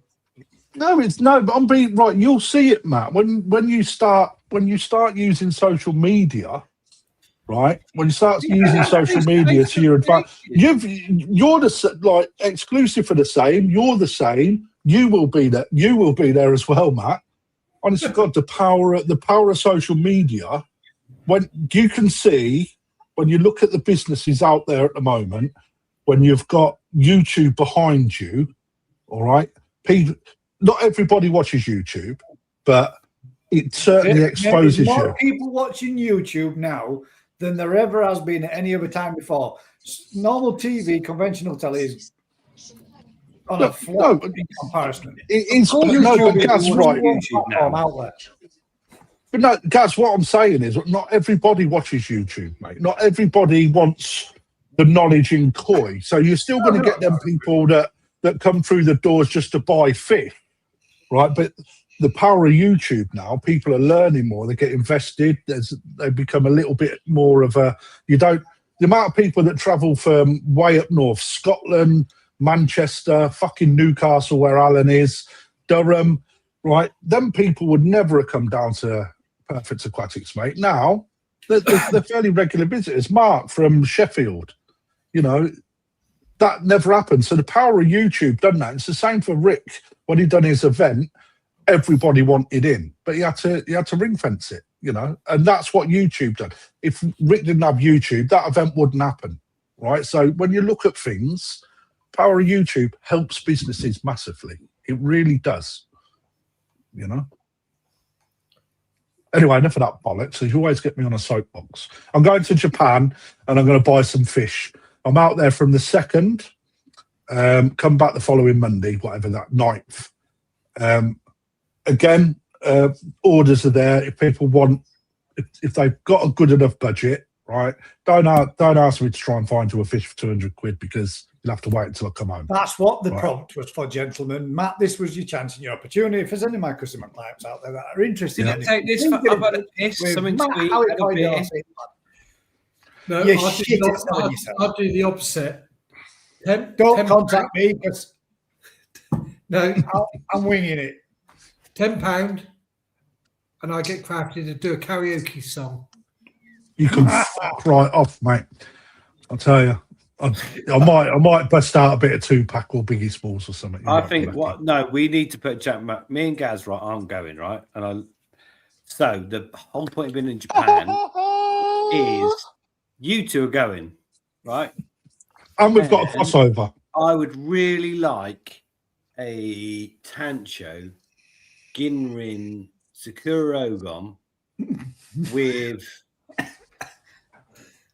Sumi come in to make it a Yamatanishiki, but Hepan that could make it Kinshoa. Who's come in to get that? Okay, hang on. All right, so what's your budget? Be honest with if you were giving me a budget, a good budget, what would you give me with that as it? 40 quid. Well, I lost Right, where would I go for that? Including shipping. Where would you go with that? For that? New Forest. Miyatora, Marasaka. No, you're not supposed to answer this, Rick. I'm asking Matt where he would go. Marasaka. You're not asking me. But I lost you after you just whatever you said. You got the Tancho, and then the rest of it went. Yeah, well, that's to be fair, mate. That's all you needed to know. Sakura Ogon. There you go. That's what you're getting with a Tancho spot. Sumi development. With a bit We of should Sumi have a coming. challenge. We should have a make challenge. it We've got to go out there and find the best of. I've already had my order from New Forest Koi. Nice. I want a Tamasaba. Japanese wife. You fucking turncoat, Rick. Tamasaba. You fuck off. Has he really? Has he really? Yeah. Tamasabas. Rick, I'll sort you out with some Tamasabas if you I know. want. Matt will only bring Honestly, back Rick's guys going, missing a Rick's fucking going penny. into ornamental goldfish. Ryan promised me some giant Tamasaba because I didn't get any when I was out there because my boss wanted some, and he Very fucking cool. let me down, didn't he? We've got some. We need to go to Mauritian. No, we don't. We don't need any. We don't want any. He's You ordered. know what? No. No. Right, so I would go to Marihiro for your choice, Rick, and I will look at something around 40 grand for you. And I want an absolutely outstanding Benikikikuru. Benny Kiko. Okay, I would look at Aoki immediately for that. I wouldn't. Thank you. Because it's too expensive and he's got a tight fucking pocket. Or Marasaka. or Credit card. or Hiroi. Hiroi do some nice ones as well. I've got his credit But card. we haven't seen Hiroi fish for some time, have we? Hiroi We need a challenge. didn't really do a lot last live. year. We still live. Yeah. Right, we're still live. Yeah. Anyone out there? We need a challenge, right? You two are going to Japan, right? And you both need a challenge to buy. Yeah, go on. Let's go. Something that's going to be difficult to get hold of. You've got to go to a lot of farms to find it. Could be Ancho, Budagoromo. Could be. That's a good one. That'll be Say, But Gimrin, they've Benny. got to Udo have- Gromo, I'll go straight to Mauritian. but they've got to have Or- You pay top dollar, and Matt will go Mariju. somewhere cheap dollar and get one at Sakazumi. It's not about money. Kazumi done some good ones. Snow I'm Asagi. looking where Noasagi, I'd probably go to Yamaju. Okay, so what are we getting, people? Come on, let's have a challenge. Are you not on again? Is this the last time you're on? still on. No, you're on next week. We've got a week left. We're on next week as well. On Rick. next week, and then you're off. Challenge. Then you're way out. There's two people going to Japan buying shit. Let's get a challenge. Buying Yeah. shit. Crafty's buying shit. I'm not. Mate, I'll tell you what, them sort of words give you a fucking black eye and a fat lip. mate. Fighting chance. Yes. Come on.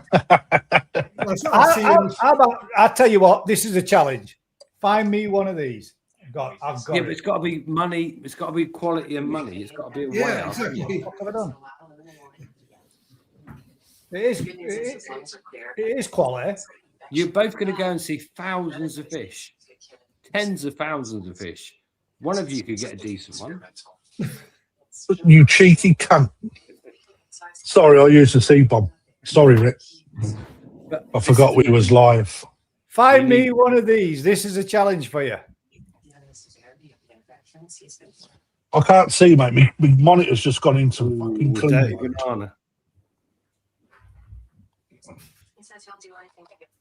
I don't want one of them. That's horrible, that one. There's a Oh, mate, challenge I for you, wouldn't- Matt. that's not a challenge, Gaz. We don't even want to waste our time looking for that. It's fucking hideous. Why would you want one of them? It's hot. I didn't. I Right, just- so I I'm going to just go in. did the I'm pile. going in first. Serious. If one of you can find me a good quality Marathon Ginrin Kajaku. Yeah, that's hard. Oh, Ginrin that's hard. Kajaku. That's mine. Yeah, And that is hard. I'll put in 400 quid for anything 25, 30 cm, decent quality. 400 quid. If you can find it, quality. It's got to be You quality. ain't gonna find it for 400 quid. I'll fucking mate. No, I'll son. take you up on Come that. on. I'll take you up on that. Go on then. Oh, That's you a take hard it one. up, Take you up on that. Take you up, Matt. Maritime Ginrin Kajaku. I'll That'll take be you a up hard on a- find. I'll take you up on a Come bottle on. after you won't. For Come on, 400 Matt. quid it will. Easy. 400 quid for a Tozai, 25, 30 cm. I could find 10 of them in my back shop. Come on, guys. What are we going for? Female Deutsch Ginrin Achiever? Oh, That's easy. No. Drop the sex out because you ain't getting them sexed at Tozai. Sexing is going to be difficult, but Unless you give me £1,000 the coin, mum, and yeah, I'll be able to achieve that. a Ginrin Tancho Kujaku, mate, is not difficult. If two of you in Japan for a week can't find one, if to Shame on find you. Mate, don't give it. Good It one. ain't difficult. It's as difficult as what's available. See, I like Vince's answer. Snow Asage, I already said that. Ah, I already told you where to go for it as well. You I did. know. I've got lots of people wanting them. Ayahuasca, Ayahuasca. I wouldn't give but you. it's got to be blue. Got to be a blue ayahuasca. Fucking hell. An ayahuasca yellow. Yellow. Yeah. That's what we're laughing at. There's no point in you two Snow going to tiger. Japan without a challenge. Snow tiger. That's what you're going to find. Oh, come on. Let's have some ideas. Let's have some ideas. Give an idea. 5 Dan Red Kajaku. From I'm on about to the audience, Rick. I'm having to watch on YouTube because my OLED's gone into clean mode, so I can't look at the screen. 5 Dan Red Kajaku. From So Tony. why have you got a decent computer that cleans itself? I don't know, mate. It's tackling it. I don't know why it does it. It's make sure it don't burn into the screen. So my unicorn will cost me £1,000. That'll stay in the fairy tale then. Yep. What an opportunity, though. Isn't it? Yeah, no, but You've got two but people. you that are wanna you outcompete ask for each other female. to get something. You ask for female. Go to Japan. Ask for female. You double your price straight away.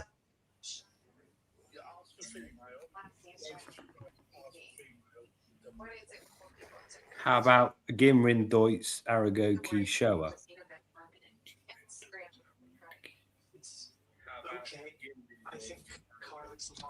Yeah. Free places. I'll go for that. I know, beautiful- me and me, but I want one Is for it flying Japan. about? Let me see.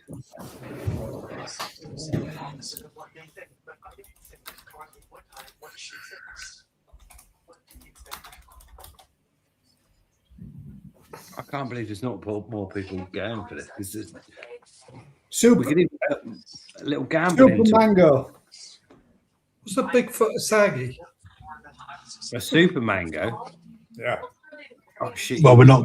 Honestly, next year we're doing super monkeys, mate. They're going to be fucking ape. Again, Super Mango, Karashi. Yeah, probably potentially No, 4 I've got places. I like With- Ollie's. With like- Cadogin. Ollie's comment there. Sorry. If I could get some Kado get in there, you know. Yeah. I want the lead ray orange, Yeah. the rest white. You know, Yeah. let's start going down that route, yeah. And you only got 20 quid. Right then, ladies and gents, that is it for this week's GKP Thursday Night Live. So, but before these guys go to Japan, we need a challenge. a challenge. If they are not going to get the fish of a dream for someone, What would be your dream fish, Rick? What would be your dream fish? If you could have any particular one, what would it be? no, I'm just saying a Tanjo, Gimrin, Kachaku. But someone else might have a different dream. Mine would be. Mine would be. I really would like a really nice Benny. But it's not your show. God, lovely one in our pond at work, and it's mint and it's sold. It's beautiful. I would like one of them. How could we not do a challenge for these two? I'm up for it. In fact, I've got charity money, but we've not used the charity money. A blue koi. A blue koi. Find me a blue koi. I've got fucking hundreds of blue koi. You got to be kidding me. That will stay blue Told forever. you, Gaz. Yeah, there's Told blue you. forever. Loads of blue. Told you. Told you. That blue, like that. Sky blue. That. Sign the blue sign there. That blue. Have you got a blue? That blue. Shishui, blue. Yeah. Sky Have you got blue. some just blue ones? Yeah. Grow me one on them. We normally just plough into the fields. So, save me one. Put it in the Munga pond and make it massive. I can't make it massive. The genetics means it won't grow well, massive. Make it bigger than Anyway. what it was when you found it, then. How about that?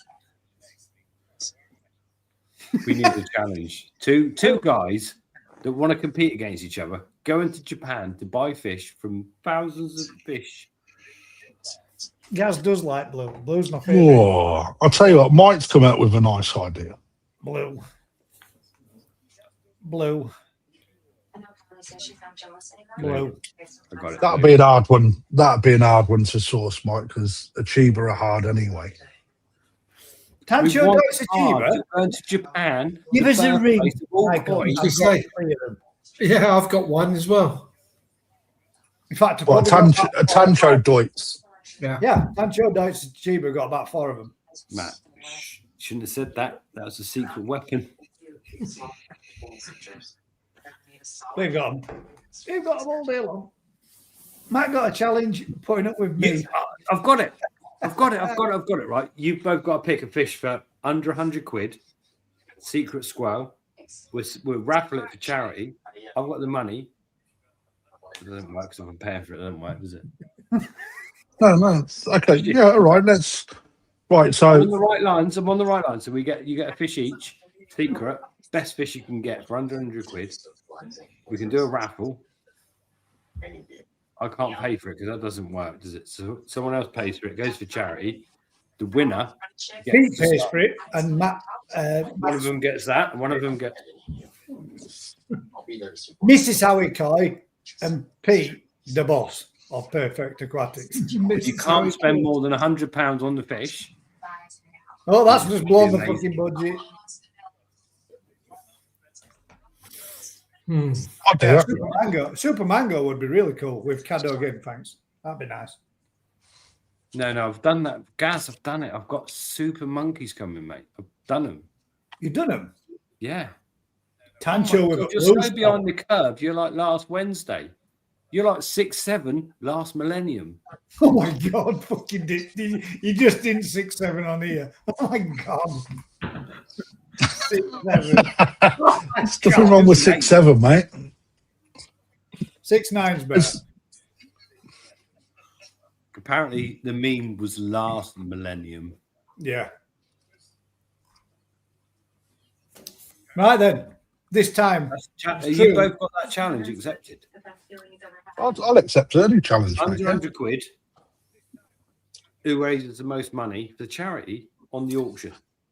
And I'll tell you what we'll do in the karaoke bar.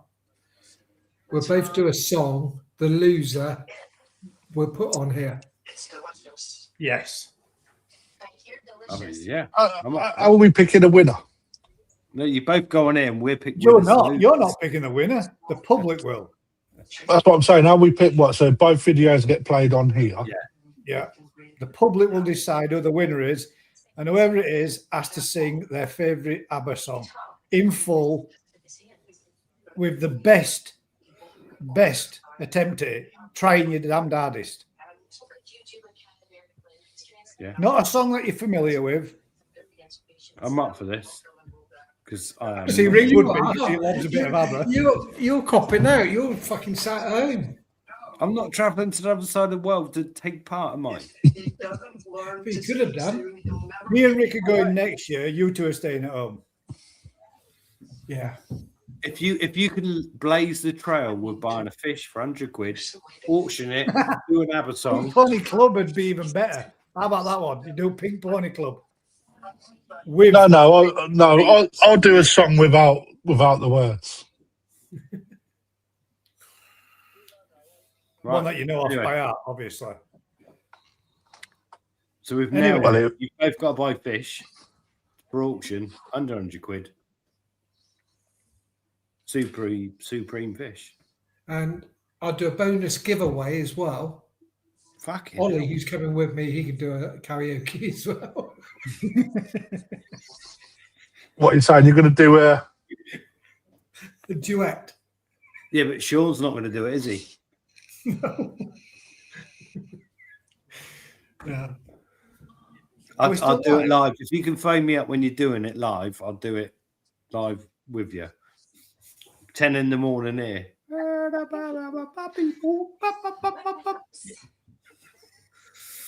I'm not doing it. I'll do it. It's my birthday as well when I'm out there again. I know. I'm missing it. I've not missed your birthday for 10 years. I was going to say, you 10 years. always do. It's always the day after that Zoe tells you and you message me. What you said, I don't remember. Yeah. It's getting to that point at the night where these guys just keep rambling and talking about random stuff. So while they keep talking and doing their own little thing in the background, thanks very much for joining us this evening. Usual thing, guys. If you've been enjoying this kind of content, do us a huge favour. Tell a friend. Crafty just Don't got subscribe. Don't subscribe because most of you don't anyway. Thumbs up if you like it.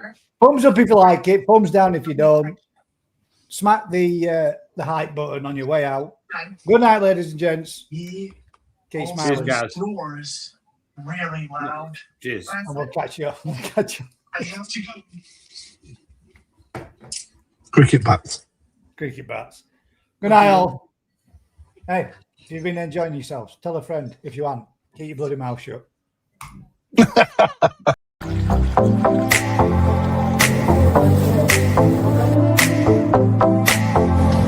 This has been one hell of an experience.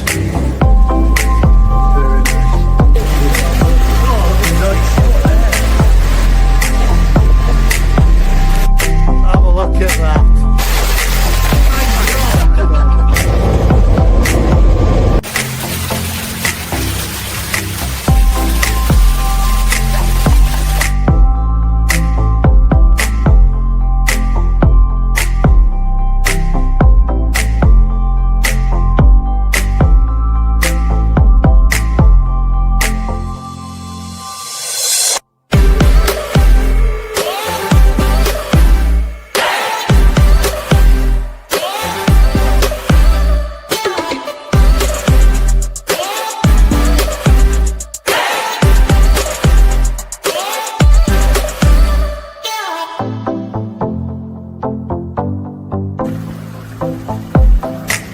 New change in the garden. Made a little seated area.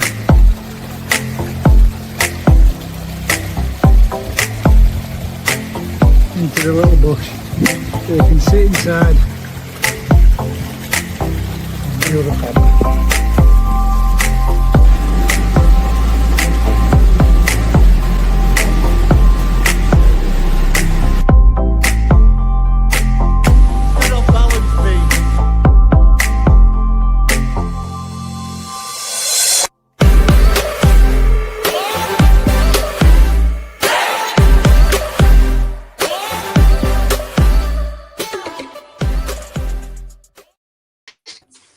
Alexis.